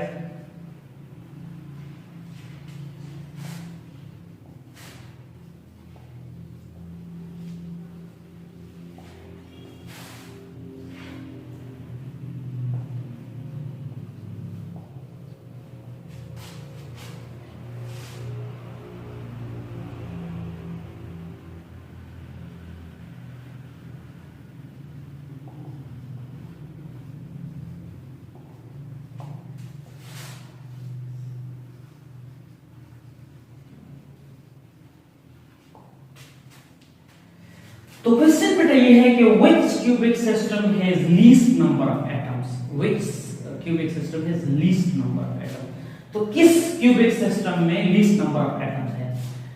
face centre cubic है, बॉडी सेंटर क्यूबिक है, primitive unit cell, primitive unit cell, primitive unit cell. तो आप लोग खुद सोचें, body centre face body centre cubic में तो दो थे, फेस सेंटर क्यूबिक में कितने थे? कॉर्नर्स के अलावा हर फेस पे भी था, तो इसमें 4 थे। प्रिमिटिव यूनिट सेल में आप लोगों के पास एक एटम था, एक एटम कहते थे, एक एटम था। आगे उसे में नहीं हो सकता, तो प्रिमिटिव यूनिट सेल में सबसे कम है, प्रिमिटिव यूनिट सेल में सबसे कम है। अब ये क्वेश्चन थोड़ा सा अगर चेंज किया जाए, which cubic system has least number of atoms at corners, at corners, corners पे किसका किसकी कम है एटम्स कॉर्नर पे? तो आप लोगों को पता है कि कौन से इसमें कौन सा होगा? प्रिमिटिव। कॉर्नर पे इसकी 8 है, इसके कितने हैं? 8 है, सॉरी 1 है, 1/8 यानी टोटल 1 है। मैंने जो कैलकुलेट किया था, ये मेरे पास प्रिमिटिव यूनिट्स है। अब अगर मैं फेस सेंटर क्यूबिक सिस्टम बनाता हूं तो इसके फेसेस पे है, फेसेस पीछे और हो गए यानी 3, लेकिन यहां पे उन्होंने कहा कि least number of atom at corners, तो कॉर्नर पे तो इसका भी 1/8, एक कॉर्नर पे 1/8, और टोटल जो एटम है टोटल कॉर्नर पे टोटल एटम्स 8 कॉर्नर्स, कॉर्नर पे कितने हैं? कॉर्नर्स 1 है, कितने हैं? 1 है। 1/8 plus 1/8 plus 1/8 plus 1/8 plus 1/8 plus 1/8 plus 1, तो ये जमा करने से आप लोगों के पास आएगा कितना? 1 आएगा। अब बॉडी सेंटर क्यूबिक सिस्टम, ये सिस्टम है बॉडी सेंटर क्यूबिक, इसमें कॉर्नर में कितने एटम है? ये भी 1 है, ये तो काउंट नहीं करेंगे ना बॉडी सेंटर वाला। अब फेस सेंटर क्यूबिक में इसमें भी 1 है, क्यों? ये फेस वाले तो हम काउंट नहीं कर रहे हैं, एट कॉर्नर्स की बात कर रहे हैं, तो ऑल क्यों सेम? सब पे कॉर्नर पे तो सबके सेम है, कॉर्नर पे सबके सेम है। तो ये था। इसके अलावा एक और भी यूनिट सेल है जो आप लोगों के कोर्स में नहीं है, मैं नाम बता देता हूं, and centre cubic, and centre cubic. कितने हैं? And centre cubic, and centre cubic. And centre cubic वो क्यूबिक सिस्टम है जिसमें आपके पास क्या होता है, कॉर्नर पे तो एटम है नहीं, कॉर्नर पे तो एटम्स है, कॉर्नर के अलावा अपोजिट एंड्स में एक अपोजिट फेस के एंड में, यानी अपोजिट फेसेस जो है उसके सेंटर में एक एटम मौजूद होता है। यानी ये ऊपर वाले के अगर सेंटर में फेस के सेंटर में एक एटम है और नीचे वाले के में भी एक होगा। अगर ऊपर वाले में ये ले लेता हूं ना, इस साइड वाला राइट वाला, तो लेफ्ट में भी एक होगा, यानी अपोजिट फेसेस के सेंटर में एक एटम होगा। तो ये आप लोगों के पास एंड सेंटर क्यूबिक सिस्टम है, एंड सेंटर क्यूबिक। अब इसमें नंबर ऑफ एटम्स कितने हैं आप लोग फाइंड करेंगे, नंबर ऑफ एटम्स। तो कॉर्नर पे तो 1 है, कॉर्नर पे कितने हैं? कॉर्नर पे 1 है, प्लस ये कितना है इसका, मैंने पहले बताया इसका ये 1/2 है, इसका भी ये 1/2 है, इसका 1/2, ये पूरा इसका नहीं है, ये इसके साथ बगल वाला जो क्या है उसके साथ जो जुड़ा हुआ यूनिट सेल है उसका भी है 1/2, तो मैंने अभी समझाया। तो ये दो अगर मैं इसको फाइंड करूं ना, 1/2 और 1/2, इस इन दोनों से कितना आएगा? 1/2 प्लस 1/2, 1/2, तो इससे आएगा 1, क्या आएगा? 1। तो कॉर्नर पे 1 है और यहां पे भी 1 है, तो 1 प्लस 1 इज इक्वल टू 2। ठीक है, तो अगर क्वेश्चन ऐसे आ जाए कि body centre cubic, and centre cubic के नंबर ऑफ एटम्स, यानी एंड सेंटर क्यूबिक में नंबर ऑफ एटम्स किसके बराबर होंगे, किसके बराबर होंगे? तो वो बॉडी सेंटर क्यूबिक, क्योंकि इसमें भी 2 है और बॉडी सेंटर क्यूबिक में भी 2 है। ठीक है, तो ये थे नंबर ऑफ एटम्स के हवाले से क्वेश्चन कि किस तरह नंबर ऑफ एटम्स कैलकुलेट करेंगे आप लोग क्यूबिक सिस्टम। पढ़ते हैं स्टूडेंट्स एलिमेंट्स ऑफ सिमेट्री। क्या है एलिमेंट्स ऑफ सिमेट्री?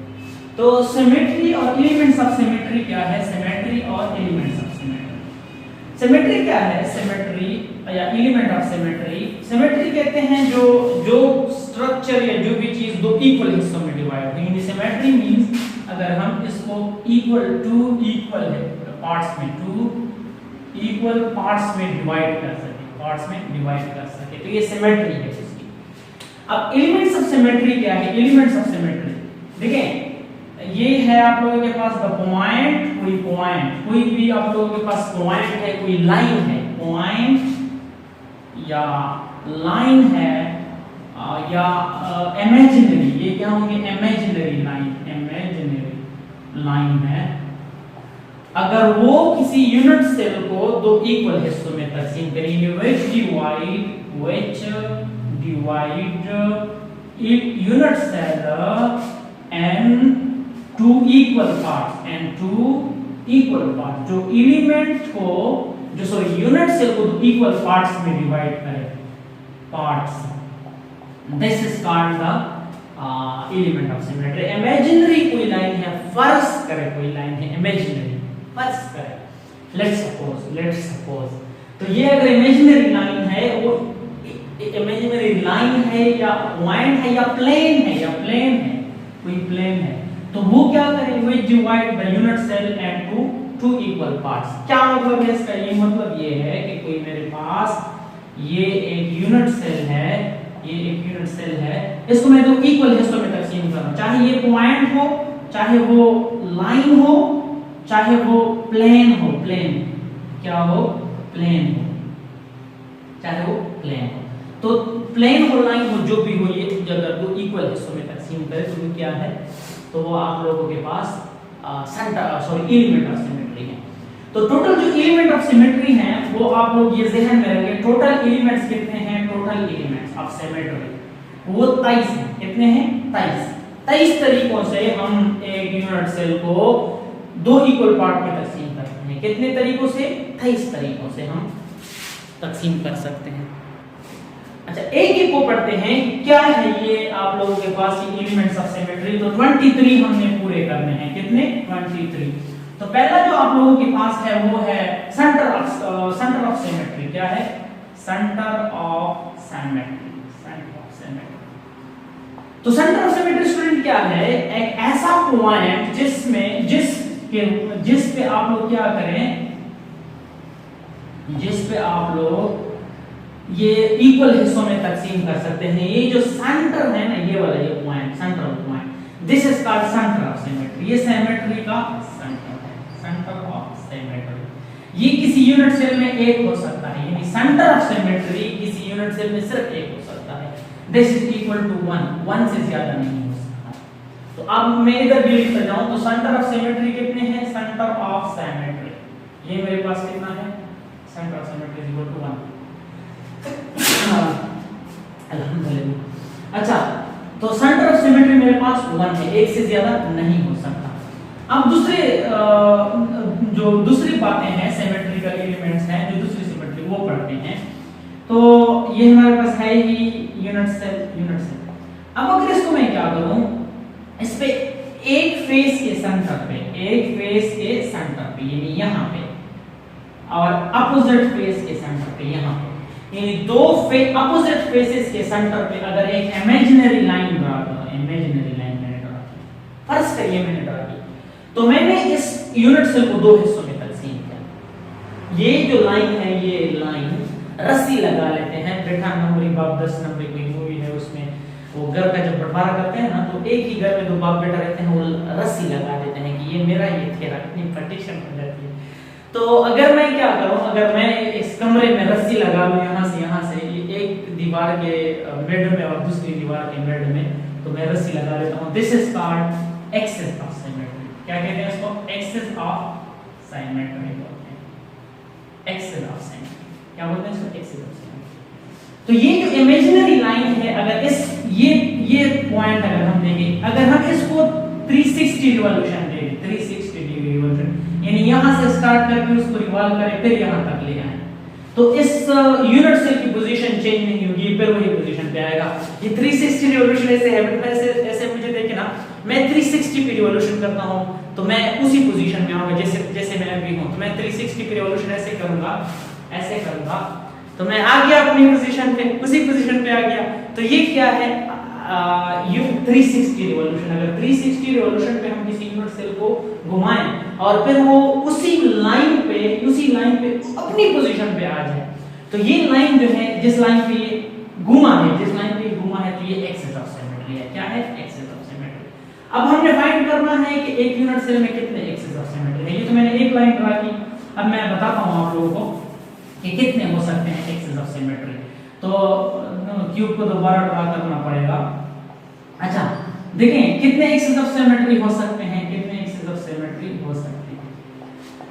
एक फेस के सेंटर से अगर हम दूसरे फेस के सेंटर तक जाएं, तो इनके दरमियान लाइन कितने ड्रा हो सकते हैं? एक लाइन ड्रा हो सकती है। यानी मैं अगर ये लिख लूं कि बिटवीन टू फेसेस, दो फेसेस के दरमियान, दो फेसेस के दरमियान कितने एक्सिस हैं? Axis is equal to 1। दो फेसेस के दरमियान एक एक्सिस हो सकती है। तो टोटल फेसेस कितने हैं एक यूनिट सेल के? 1 2 3 4 5, इधर वाला और उधर वाला, टोटल 6 फेसेस हैं। तो 6 फेसेस के दरमियान कितने होंगे? वो x होंगे। अगर दो एक्सिस के दरमियान दो फेसेस के दरमियान एक्सिस कितने हैं? 1 है। दो फेसेस के दरमियान एक्सिस 1 है। ऊपर वाला फेस और नीचे वाला फेस, इनके दरमियान कितने एक्सिस हैं, कितने लाइन ड्रा हो सकते हैं मैक्सिमम, जो इक्वल डिवाइड करे सेंटर से यहां सेंटर तक, तो वो एक एक्सिस है। तो 6 फेसेस दिए, अगर 6 फेसेस एक यूनिट सेल के हैं, 6 फेसेस के दरमियान होंगे, वो कितने होंगे? x होंगे। तो x इज इक्वल टू 3। अगर हम इसको मल्टीप्लाई करें, class 2 multiplied by x is equal to 2x और 6 multiplied by 1 is equal to 6। तो 6 is equal to x is equal to 6 by 2 is equal to 3। तो इसका मतलब है कि मेरे पास यहां से यहां तक लाइन और वहां से यहां तक लाइन, ये 3 लाइन बन सकते हैं। तो आप यहां पे लिख ले फेस, यहां पे लिख ले कि axis of symmetry between faces, यानी एक्सिस जो है axis of symmetry between faces, ये फेसेस वाले एक्सिस ऑफ सिमेट्री की मैं बात कर रहा हूं। ये कितने हैं? ये 3 हैं। फेसेस के दरमियान जो लाइन हम ड्रा कर सकते हैं वो 3 है। अब फेसेस के दरमियान तो 3 लाइन ड्रा हो सकते हैं, और जरूरी, चलो ये तो फेसेस वाले हो गए, और भी ऐसे लाइंस हम ड्रा कर सकते हैं जिससे हम इस यूनिट सेल को 2 हिस्सों में तकसीम कर सकते हैं। नाउ एक कार्नर है, ये कार्नर है, ये कार्नर है और ये भी कार्नर है। इस कार्नर से अगर मैं डायगोनली जाऊं, इस कार्नर से डायगोनली जाऊं, यानी ऊपर वाले कोने से उस वाले कोने तक अगर मैं जाऊं, तो ये भी तो इक्वल हिस्सों में डिवाइड करेगा। इस लाइन पे भी अगर हम क्या करें, इस लाइन पे भी अगर हम क्रिस्टल को रोटेट, यूनिट सेल को रोटेट करें 360 पे, ये हम रोटेट करेंगे ऐसे, तभी वो 360 डिग्री बाद अपनी पोजीशन पे आएगा। तो ये भी क्या है, आप लोगों के पास एक्सिस ऑफ सिमेट्री है। इसको डायगोनल एक्सिस ऑफ सिमेट्री कहते हैं। नाम पे ना है, बस नाम में क्या रखा है, वो कहते हैं ना नाम में क्या रखा है। तो डायगोनल एक्सिस ऑफ सिमेट्री है, ये भी तो एक्सिस ऑफ सिमेट्री है। ठीक है, अब आप खुद सोचें कि आप लोगों के पास कितने का, एक कार्नर से अपोजिट कार्नर, यानी उस कार्नर से उस कार्नर तक, आपको 2 अपोजिट कार्नर के दरमियान कितने लाइन आ सकते हैं? 2 अपोजिट कार्नर के दरमियान, 2 डायगोनली अपोजिट कार्नर के दरमियान अगर 2 कार्नर्स हैं, कार्नर की मैं बात कर रहा हूं, 2 कार्नर्स हैं अपोजिट डायगोनली, उनके दरमियान कितने लाइन हो सकते हैं? मैक्सिमम एक लाइन। तो उसके दरमियान 1 एक्सिस ऑफ सिमेट्री है, 1 axis of symmetry, 1 axis of symmetry. 2 corner के दरमियान 1 axis of symmetry. Total corner कितने हैं? 1 2 3 4 5 6 7 8। तो टोटल कार्नर 8 हैं। 8 कार्नर के दरमियान कितने लाइंस होंगे? 4 लाइंस। 4 लाइंस या 4 axis of symmetry, 4 axis of symmetry. कैसे? यहां से यहां तक 1, यहां से यहां तक 2, यहां से उधर तक 3, यहां से इधर तक 4, तो ये 4 पूरे हो गए। तो 4 एक्सिस ऑफ सिमेट्री क्या है? ये मेरे पास डायगोनली अगर हम लाइन ड्रा करें, तो एक्सिस ऑफ सिमेट्री, चलो मैं ये यूज करता हूं, एक्सिस ऑफ सिमेट्री अगर मैं कार्नर वाली बात करूं, कार्नर वाली, तो वो कितने हैं? वो 4 है। कार्नर पे एक्सिस ऑफ सिमेट्री 4 है। तो ये तो कार्नर पे हो गया ना। अब इसी यूनिट सेल को हम एक और तरीके से भी डिवाइड कर सकते हैं। कैसे देख लेना है, कैसे एक लाइन से, प्लेन की नहीं, एक लाइन से हम ड्रॉ करेंगे। 1 2 3 तो ये देखें, अगर मैं इस एक्सिस के मिडल से यहां तक लाइन ड्रॉ करूं तो डिवाइड होगा? नहीं होगा। अगर इस एक एक्सिस के मिडल से इस एक्सिस के मिडल यानी डायगोनली अपोजिट यहां के पहले तो मैं कॉर्नर से जा रहा था ना, अब मैं लाइन के मिडल से जा रहा हूं, और दूसरे जो डायगोनली अपोजिट है उसके मिडल तक अगर मैं यहां से यहां तक ड्रॉ कर लूं तब भी ये क्या होगा, तब भी एक यूनिट सेल जो है दो इक्वल हिस्सों में डिवाइड होगा, बिल्कुल होगा। अगर यहां के इस डायगोनली एक एक्सिस के मिडल से एक लाइन के दरमियान से डायगोनली अपोजिट लाइन के दरमियान तक अगर मैं कोई एक्सिस ड्रॉ करूं, कोई लाइन ड्रॉ करूं, तो ये लाइन जो है एक्सिस ऑफ सिमेट्री है, समझ में आ रही बात? तो अगर मेरे पास दो लाइंस हैं, यानी दो लाइंस हैं, यहां पे मैं इसको लाइन बोलूंगा क्योंकि एक्सिस के साथ करिए कंफ्यूज होगा। अगर दो लाइंस के दरमियान एक्सिस ऑफ सिमेट्री कितने हैं, यानी between two diagonally opposite line, ठीक है, diagonally between two lines axis of symmetry कितने हैं, एक्सिस ऑफ सिमेट्री मेरे पास एक्सिस ऑफ सिमेट्री अगर लाइन दो है, दो लाइन के दरमियान एक्सिस ऑफ सिमेट्री कितना है, 1 है। तो टोटल लाइन कितने हैं, 1 2 3 4 5 6 7 8 9 10 11 12 टोटल एक्सिस जो है एक यूनिट सेल में 12 है। तो 12 सेपरेटेड है, साइड में कोई नहीं है, साइड में कोई क्रिस्टल वगैरह नहीं है, ठीक है, समझ में? वो साइड में ऐसे सब यूनिट सेल में ये मैंने सेपरेट किया है। तो अगर दो के दरमियान एक है तो टोटल मेरे पास 12 एक्सिस हैं, 12 के दरमियान x होंगे, तो दो के दरमियान एक है तो 12 के दरमियान 6 एक्सिस होंगे, 6 एक्सिस होंगे, कितने होंगे, 6 एक्सिस ऑफ सिमेट्री होंगे। तो एक्सिस ऑफ सिमेट्री के अगर मैं लाइंस के दरमियान देखो तो लाइंस के दरमियान कितने हैं, 6 एक्सिस ऑफ सिमेट्री। यहां तक था एक सेंटर ऑफ सिमेट्री था जो कि 1 था। अब एक्सिस ऑफ सिमेट्री कितने हैं टोटल, एक्सिस ऑफ सिमेट्री 3 और 4 7 और 6 13, तो 13 एक्सिस ऑफ सिमेट्री है टोटल। ये भी ध्यान में रखें, टोटल एक्सिस ऑफ सिमेट्री कितने हैं, 13 है, जो मैंने कैलकुलेट किया है, ठीक है। इसके बाद आप लोगों के पास आ जाता है, ये मैं सिर्फ अपने रिकॉर्ड में रखूंगा ताकि मुझे पता चले मैंने 23 पूरे करने हैं, सेंटर 1 एक्सिस 13 पर है। अब उसके बाद सिर्फ ये नहीं है कि हम एक लाइन ड्रा करें तब हम क्रिस्टल को यूनिट सेल को डिवाइड कर सकते हैं, सिर्फ एक लाइन से नहीं। मान लीजिए मैंने इस कमरे में दीवार बनाई, अब वो बैठा नंबर 10 नंबर वाला जो रस्सी का सीन था वो फ्लॉप हो गया, इसलिए फ्लॉप हो गया कि वो जो बंटवारा था वो सही तरीके से नहीं हुआ था, उसमें प्रॉब्लम्स थी। अब मैंने दीवार बनानी है एक यूनिट सेल को डिवाइड करने में, कैसे दीवार बनानी है देखें, this is a unit cell, this is a cubic unit cell. अब इसको मैंने दो हिस्सों में तकसीम करना है, लेकिन कैसे, लेकिन ऐसे प्लेन के जरिए दीवार बनाना। तो ये देखिए मैंने इनके दरमियान एक दीवार बनाई, this is called plane of symmetry. ये क्या है, ये मैंने प्लेन बनाया है, प्लेन ऑफ सिमेट्री। ये क्या है, प्लेन ऑफ सिमेट्री। एस यहाँ पे मैं सिमेट्री एस लिख लेता हूँ, प्लेन ऑफ सिमेट्री बड़ा सा खुद की डिनोशन है, ये कोई ऑफिशियल नहीं है। तो प्लेन ऑफ सिमेट्री मेरे पास कितने हैं,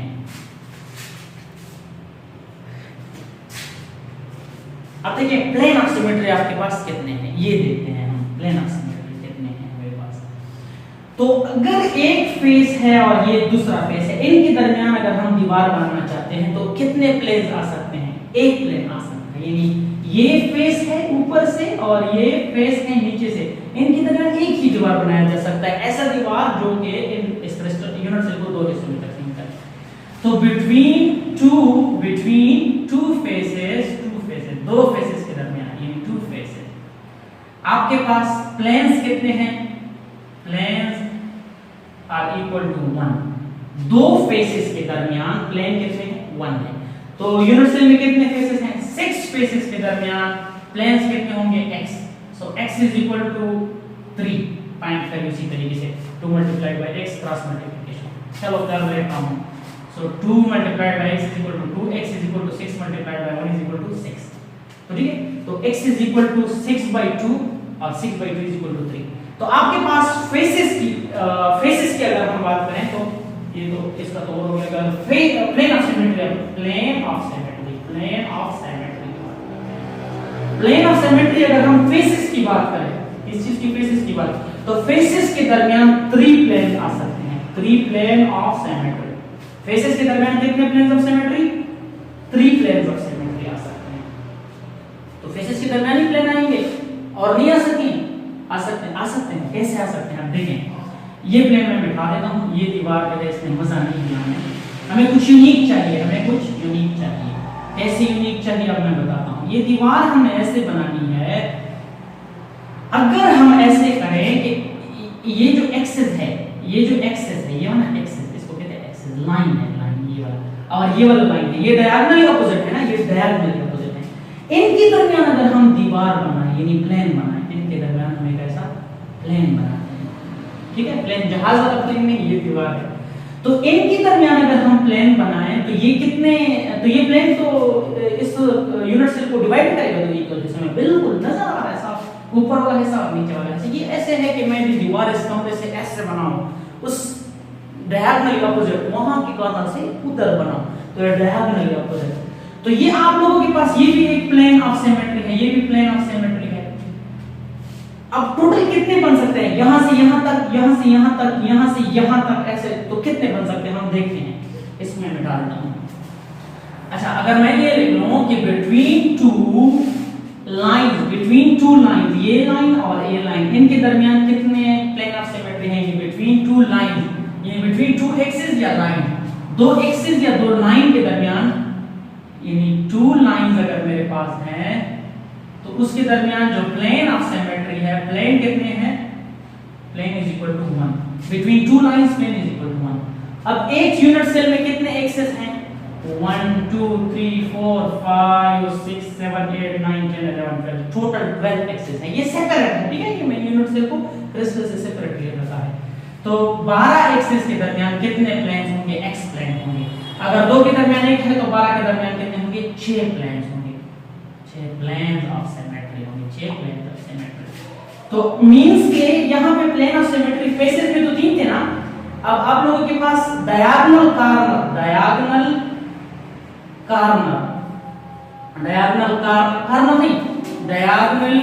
एक्सेस इनके दरमियान 6 हैं, इनके दरमियान कितने हैं? 6 हैं।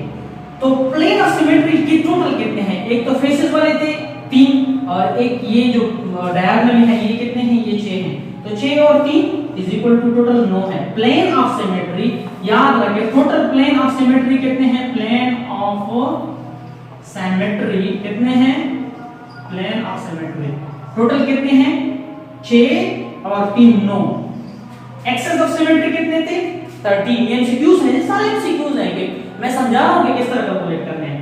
तो प्लेन ऑफ सिमेट्री 9 है और एक्सेस कितने थे? एक्सेस ऑफ सिमेट्री आप लोगों के पास 13 थे। सेंटर कितना था? सेंटर 1 था। तो टोटल को मैं जमा कर लेता हूं, ठीक है? जमा कर लेते हैं कि 23 आता है कि नहीं। तो सेंटर कितना था? सेंटर ऑफ सिमेट्री वो 1 था। एक्सेस ऑफ सिमेट्री कितने थे? एक्सेस ऑफ सिमेट्री 13 थे। अगर आप लोगों को याद, मैंने यहां पे लिखे हैं। प्लेन्स ऑफ सिमेट्री कितने हैं? प्लेन्स ऑफ सिमेट्री वो 9 है। कितने हैं? 9 है। तो टोटल कितने होंगे अगर इनको हम जमा करें? तो ये 10 14 और 9 23। टोटल सिमेट्रिकल एलिमेंट मेरे पास कितने हैं? 23। तो ये था आप लोगों के पास elements of symmetry. Total 23 elements of symmetry हैं, जिसमें एक्सेस ऑफ सिमेट्री 13 है, सेंटर ऑफ सिमेट्री 1 है, प्लेन ऑफ सिमेट्री 9 है। सेंटर ऑफ सिमेट्री एक्सेस ज्यादा नहीं हो सकता, ठीक है? हेलो डियर स्टूडेंट्स, नेक्स्ट जो टॉपिक है हमारा वो है कोऑर्डिनेशन नंबर। कोऑर्डिनेशन नंबर क्या है? Coordination number of unit cell. तो the number of nearest neighbour atoms, number of nearest neighbour atom is called coordination number. किसी भी एटम का अगर उसके इर्द गिर्द उसके जो नेबर एटम्स हैं, नियरेस्ट नेबर, जो सबसे जाहिर बात है जो पड़ोसी होते हैं ना, वो तो करीब भी होते हैं, नियरेस्ट भी होते हैं, तो वो जो है आप लोगों के पास उसका कोऑर्डिनेशन नंबर है। क्या है? Coordination number. मेरे पास ये क्रिस्टल है, उसके कुछ यूनिट सेल हैं, 8 यूनिट सेल है, तो 8 यूनिट सेल ही मैं बोर्ड पे ड्रा कर सकता हूँ। अब देखते हैं कि इसमें इसका कोऑर्डिनेशन नंबर क्या है। इसका मैं एक एटम लेता हूँ, ये एटम ले लेता हूँ, ये एटम है मेरे पास। अब मैं देखता हूँ ये एटम जो है, ये इसका कोऑर्डिनेशन नंबर क्या है। कोऑर्डिनेशन नंबर मीन इसके इर्द गिर्द, चलो ये फासला तो खैर इसलिए ज्यादा हो गया कि मैनुअली मैं ड्रा कर रहा हूँ। इसके नियरेस्ट एटम जो है वो कौन कौन से हैं? इसकी नियरेस्ट एक ये है, एक ये है, यानी एक राइट साइड पे, एक लेफ्ट साइड पे, यानी दोनों। अच्छा, इसके अलावा ये एटम जो है इसके साथ भी जुड़ा हुआ है, ये भी है और ये भी है। ये बेसिकली ये थोड़ा सा ऐसे मुझे बनाना चाहिए था। तो ये वाला और ये वाला, ये दो हैं, यानी लेफ्ट राइट, और ये आगे और पीछे वाला। साथ साथ इससे जो लाइन गई है वो यहाँ तक भी गई है और यहाँ तक भी गई। तो इसका कोऑर्डिनेशन नंबर जो है इस एटम का वो कितना है? 6 कोऑर्डिनेशन नंबर। कोऑर्डिनेशन नंबर इसका क्या है? Coordination number 6। इस एटम की, क्योंकि इसके इर्द गिर्द जो है जहां तक यहाँ से लाइन गई है वो कितने एटम है? वो 6 एटम। तो 6 तक। तो ये तो आप लोगों के पास एक सिंपल क्यूब, एक सिंपल क्यूब में एक एटम कितने एटम के साथ अटैच होता है? फॉर एग्जांपल ये एटम है, ये मैं हूं, ये एटम जो है ये मैं हूं, फॉर एग्जांपल ये मैं कर रहा हूं ऐसे। तो सोचिए इसको जरा, इस पे जरा ध्यान दें कि आगे भी एक एटम है, पीछे भी एक एटम है, इस साइड पे भी एक एटम है, इस साइड पे भी एक एटम है। कितने हो गए? 4 है ना। नीचे भी एक एटम है, ऊपर भी एक एटम है, तो ये 4 और 2 6। ये उसका कोऑर्डिनेशन नंबर है। क्या है? Coordination number. अब अगर आपके पास आ जाए face centre cubic atom, body centre, पहले मैं body centre cubic system. Body centre cubic system का कोऑर्डिनेशन नंबर क्या है? कोऑर्डिनेशन नंबर तो वो कैसे हम फाइंड करेंगे? तो देखिए, ये मैंने एक क्यूबिक सिस्टम क्यूब ड्रा किया है। अच्छा, ये मैंने ड्रा किया है, ठीक है। अब आप खुद बताएं, बॉडी सेंटर क्यूबिक सिस्टम में कॉर्नर पे सारे एटम मौजूद होते हैं और एक बॉडी के सेंटर में मौजूद होता है, एक बॉडी के सेंटर दरमियान में मौजूद होता है। This is just like that कि ये हाँ एक रूम है, रूम के दरमियान में आप लोगों ने कोई पॉइंट रख दिया, फर्श पे नहीं, सीलिंग पे नहीं, फर्श और सीलिंग के दरमियान में आप लोगों ने एक पॉइंट, ये फॉर एग्जांपल मैंने रख दिया। तो चारों कॉर्नर्स तक ये एक एटम है कॉर्नर पे, ये यहाँ पे भी, यहाँ पे भी, यहाँ पे भी और यहाँ। तो ये तकरीबन 8 कॉर्नर्स हो गए। 8 कॉर्नर तक इसका जो डिस्टेंस है ये क्या है? ये सेम है, क्योंकि ये सेंटर में मौजूद है ना। ये क्या है? सेंटर में मौजूद है। तो इसका जो नियरेस्ट नेबर्स है इस एटम के, नियरेस्ट नेबर्स जो हैं वो कितने हैं? वो 1 2 3 4 5 6 7 8, ठीक है। अब आप लोगों के पास ये क्रिस्टल में एक यूनिट सेल तो नहीं होगा ना, ज्यादा होंगे। इसके यहाँ पे भी फॉर एग्जांपल आप लोगों के पास इसके साथ एक यूनिट सेल है और उस यूनिट सेल के मिड में एक एटम होगा, तो ये उसका नेबर नहीं है, तो इसका कोऑर्डिनेशन नंबर जो है जब हम फाइंड करेंगे सिर्फ हम कॉर्नर वाले लेंगे 1 2 3 4 5 6 7 8। तो बॉडी सेंटर क्यूबिक में ये 8 है, कोऑर्डिनेशन नंबर कितना है? 8 है। नेबर में जो सेंटर पे है उसकी अपनी अलग कोऑर्डिनेशन नंबर होगी, ठीक है, उस एटम की अलग कोऑर्डिनेशन नंबर होगी। तो ये बॉडी सेंटर क्यूबिक एटम का जो कोऑर्डिनेशन नंबर है। अच्छा, तीसरा जो है आप लोगों के पास फेस सेंटर क्यूबिक में, फेस सेंटर क्यूबिक का कोऑर्डिनेशन नंबर क्या होगा? अब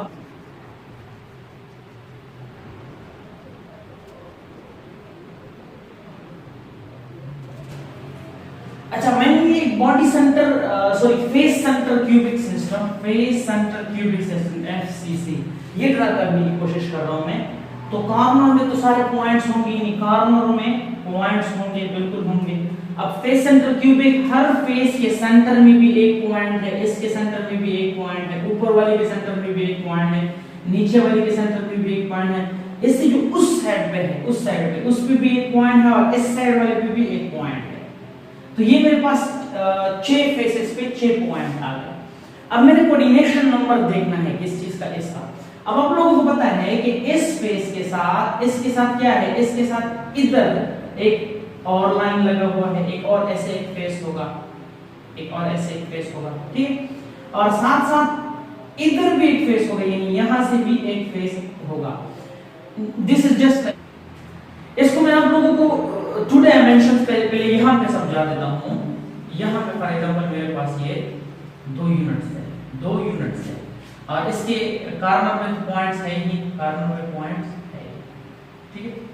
अब यहां पे एक और है, यहां पे मैंने क्या कर दिया, एक ऐसा फेस भी है, दोनों के दरमियान क्या है, ये वाला फेस जो है, ये वाला फेस, दोनों के दरमियान एक ऐसा फेस भी, ठीक है। और इस फेस पे दरमियान में एक पॉइंट है, इस फेस पे भी दरमियान में एक पॉइंट है, दोनों के फेसेस में एक पॉइंट, एक पॉइंट है, क्योंकि फेस सेंटर है। अब ये जो फेस होगा, इसके दरमियान में भी एक पॉइंट होगा, यानी मैंने ये ड्रा किया, इसके दरमियान में भी एक पॉइंट, ठीक है। अब यहां पे भी एक है, तो आप खुद सोचें कि अच्छा, ये ध्यान में रखिए जो मैंने बातें बताई। अब इस फेस के जो सेंटर में है, ये बेसिकली कौन सा है, ये जो मेरे हाथ में मैंने गोल ये पॉइंट लगाया है ना, ये वाला है, ये, ठीक है। ये मैं यहां से एक्चुअली यहां पे है, ये एक यूनिट से, ये दूसरा यूनिट से, लेकिन ये तो 3 डायमेंशनल है। अब आप खुद सोचें ये जो है कितने के करीब है, कितने के करीब है, कितने एटम के करीब है। एक तो इसके बहुत ही ज्यादा करीब है, इसकी भी ज्यादा करीब है, इसकी भी ज्यादा करीब है, इसकी भी ज्यादा करीब है, तो 4 तो ये हो गए, कितने हो गए, 4 हो गए, ठीक है।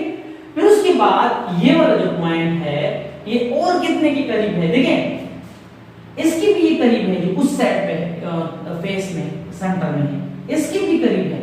अब जितना यहां से यहां तक का फासला होगा, उतना यहां से यहां तक का फासला भी होगा। ये बोर्ड में से ज्यादा आता है, लेकिन ये जब हम वो क्यूब रखेंगे ना, तो यहां से यहां तक का फासला भी सेम होगा, और इसी तरह यहां से यहां तक का फासला भी सेम होगा। 4 ये हो गए ना, लेकिन ये इसके फेसेस कितने हैं, एक इस साइड वाला फेस भी है ना, ये वाला फेस, ये वाला फेस, देखिए ये जो मैंने ड्रा किया है, सॉरी ये जो मैंने ड्रा किया है, ये वाला फेस है, ये वाला ऐसे यहां तक पॉइंट आ जाता है, यहां तक दरमियान में पॉइंट आ जाता है, और ये पॉइंट वहां तक, यानी बोर्ड के उस साइड पे, यानी उस साइड पे जो होगा, ये यहां से यहां तक का पॉइंट है, ठीक है। तो कितने हो गए, ये भी 4 हो गए, ये भी कितने हो गए, 4 ये और 4 ये सबसे ये करीब है। अब ये जो है ना, ये वाले ये करीब नहीं है, ये दूर है, बहुत ज्यादा दूर है, ठीक है। ये पॉइंट में इसलिए नहीं गिनता हूं, ये भी फेस है ना, ये भी फेस है, फेस अंदर मैंने इसको काउंट नहीं करना। अब आप खुद सोचें, इस पॉइंट का इस यूनिट सेल के साथ तो हो गया, यानी ये यूनिट से ये पॉइंट जो था, ये यहां पर था, ये पॉइंट यहां पर था। इस यूनिट सेल में, ये इस यूनिट सेल में जितने पॉइंट्स थे वो तो हमने गिन लिए, कितने थे, 1 2 3 4 5 6 7 8 पॉइंट है, 4 ये वाले, 4 ये वाले। अब इसकी तरफ चलते हैं, इसकी तरफ। ये अगर मैं ऐसे रख लूं, तो आप खुद सोचें, यहां पे यहां से यहां तक का फासला, यहां से यहां तक का फासला, यानी यहां से यहां तक का फासला, ठीक है। एक फेस तो ये हो गया, यहां से यहां तक का फासला, और यहां से और कौन सा फासला, इधर तक का फासला, ये यहां पे से ऐसे लगा हुआ होगा, ऐसे जो लगा हुआ होगा उसके दरमियान में भी पॉइंट होगा ना, क्योंकि फेस सेंटर है, तो मैं लगा देता हूं ऐसे, ठीक है। तो यहां से यहां तक का फासला, यहां से यहां तक का फासला, ठीक है। एक ये दूसरा ऊपर भी होगा, एक ये और तीसरा नीचे भी होगा, 4। तो ये जो पॉइंट है, एक ये, सॉरी पॉइंट तो यहां पे है ना, एक ये एक ऊपर वाला, एक नीचे वाला, ये मैं नहीं लिखवा रहा, ये मैं नहीं लिखवा रहा। तो कितने हो गए, 1 2 3 4, सेंटर वाला, फेस सेंटर वाला मैं बताऊं, तो ये भी कितने हो गए, 4 हो गए। तो 4 और 4 ये बराबर है 12। तो इसलिए फेस सेंटर क्यूबिक सिस्टम का कोऑर्डिनेशन नंबर क्या है, वो 12। दोबारा इसको जरा देखें, ये आप लोगों के पास फेस के सेंटर में है। कितने के फेस के सेंटर में है? एक बात तो ये है कि कार्बन में जो सबसे नियरेस्ट नेबर्स एटम है कार्बन में, वो कितने हैं? 4 हैं। वो कितने हैं? 4 हैं। अब इस साइड वाली यूनिट सेल और इस साइड यूनिट वाली यूनिट सेल, ये दोनों सेम ही होंगे। क्या होंगे? दोनों सेम ही होंगे। देखिए ये कितने के करीब है? ऊपर वाले के करीब है, नीचे वाले के करीब है, उस साइड वाले के करीब है, इस साइड वाले के भी करीब है। तो ये 4 ये हो गए। इसी तरह का यूनिट सेल यहाँ भी है। तो अगर इसमें 4 हैं तो उसमें भी 4 होंगे ना। तो 4 ये 4 और इस साइड वाले 4, तकरीबन टोटल 12 हो गए। तो ये कोऑर्डिनेशन नंबर क्या है? Coordination number face centre cubic system का कोऑर्डिनेशन नंबर। एक्चुअली ये बॉन्ड नहीं है, बॉन्ड नहीं है, ये it is a nearest neighbour atom, nearest neighbour atom कि कितने एटम उसके नेबर्स हैं और सबसे करीब भी हैं। ठीक है, तो ये coordination number FCC face centre cubic system का आप लोगों के पास था। अच्छा, अब बात करते हैं टाइप्स ऑफ क्रिस्टलाइन सॉलिड्स। कितने होंगे आप लोगों के ग्रुप में? 4 क्रिस्टलाइन सॉलिड के 4 टाइप्स हैं। तो आयोनिक क्रिस्टल है, आयोनिक क्रिस्टल है, कोवेलेंट क्रिस्टल है, कोवेलेंट है, मेटालिक है, बिल्कुल मेटालिक होंगे, और मॉलिक्यूलर है। क्या है? मॉलिक्यूलर है, मॉलिक्यूलर। अच्छा, आयोनिक में आयोनिक बॉन्ड होगा, कोवेलेंट में कोवेलेंट बॉन्ड होगा, मेटालिक में मेटालिक बॉन्ड होगा, मॉलिक्यूलर में मॉलिक्यूलर बॉन्ड होगा नहीं। मॉलिक्यूलर क्रिस्टल में इंटरमॉलिक्यूलर फोर्सेस होंगे। क्या होंगे? Intermolecular forces. अगर आपको याद हो कौन कौन से थे? हाइड्रोजन बॉन्डिंग, डायपोल फोर्सेस और London dispersion forces. London dispersion forces, ये वीक वैन डर वाल फोर्सेस, वैन डर वाल फोर्सेस। तो यहां पे आयोनिक सॉलिड आप लोगों का एक जो सबसे मशहूर एमसीक्यू है जो आता है इन्हीं से, तो वो चंद एमसीक्यूज हम कर लेते हैं। एमसीक्यूज से आप लोगों को पॉइंट्स क्लियर होंगे। ठीक है, एक तो ये है कि डायमंड, डायमंड आप लोगों के पास क्या है? डायमंड। डायमंड क्या है? Diamond is dash crystal. कौन सा क्रिस्टल है ये? Option A ionic, option B covalent, option C metallic, option D all या नन। तो कौन सा क्रिस्टल है? डायमंड।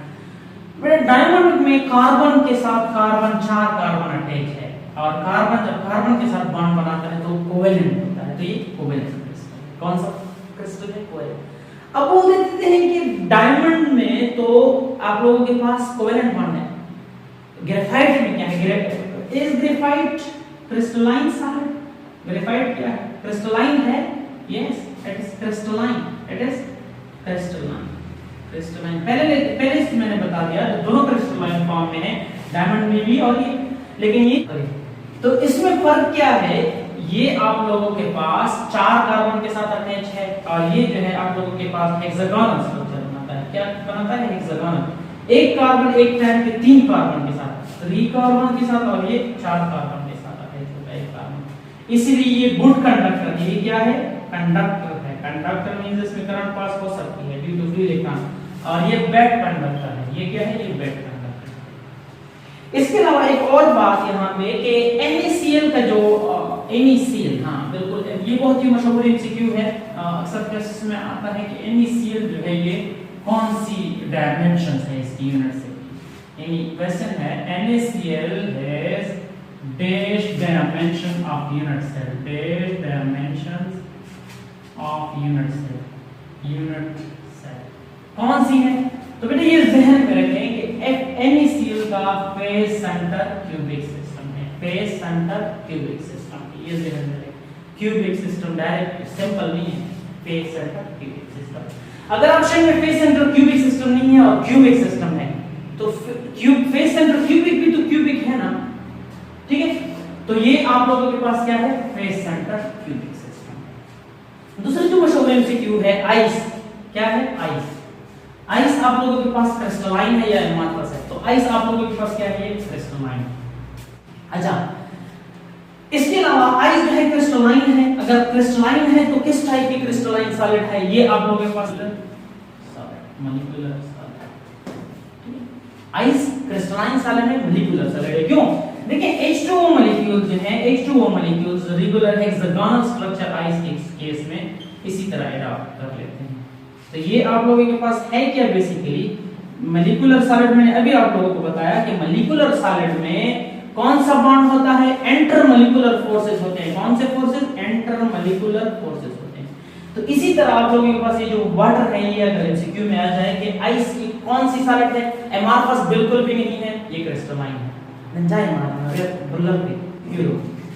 जो सबसे इंपॉर्टेंट है वो है कार्बन डाइऑक्साइड का, जो मैंने अक्सर जिसको देखा है एंट्री टेस्ट में भी और बाकी जो टेस्ट हैं उनमें भी कि सॉलिड कार्बन डाइऑक्साइड का क्रिस्टल कौन सा क्रिस्टल है? Solid carbon dioxide.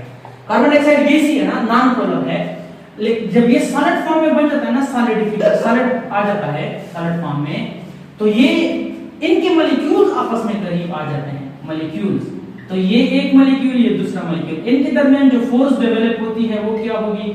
London dispersion forces. London dispersion forces क्यों? क्योंकि ये नॉन पोलर है। कार्बन डाइऑक्साइड क्या है बेटा? Non polar. नॉन पोलर, तो नॉन पोलर में लंडन डिस्पर्जन फोर्सेस होगी। वीक है या स्ट्रांग है वो अलग बात है, लेकिन solid carbon dioxide London dispersion forces और इधर फोर्सेस है। इंटरमॉलिक्यूलर फोर्सेस है तो मॉलिक्यूलर सॉलिड है। कौन सा है? Molecular solid. Molecular solid. तो ये थे आप लोगों के पास जो चंद एमसीक्यू थे इसके हवाले से, इस चैप्टर के हवाले से जो थे ये मैंने बता दी। ये एमसीक्यू जो है आते रहे हैं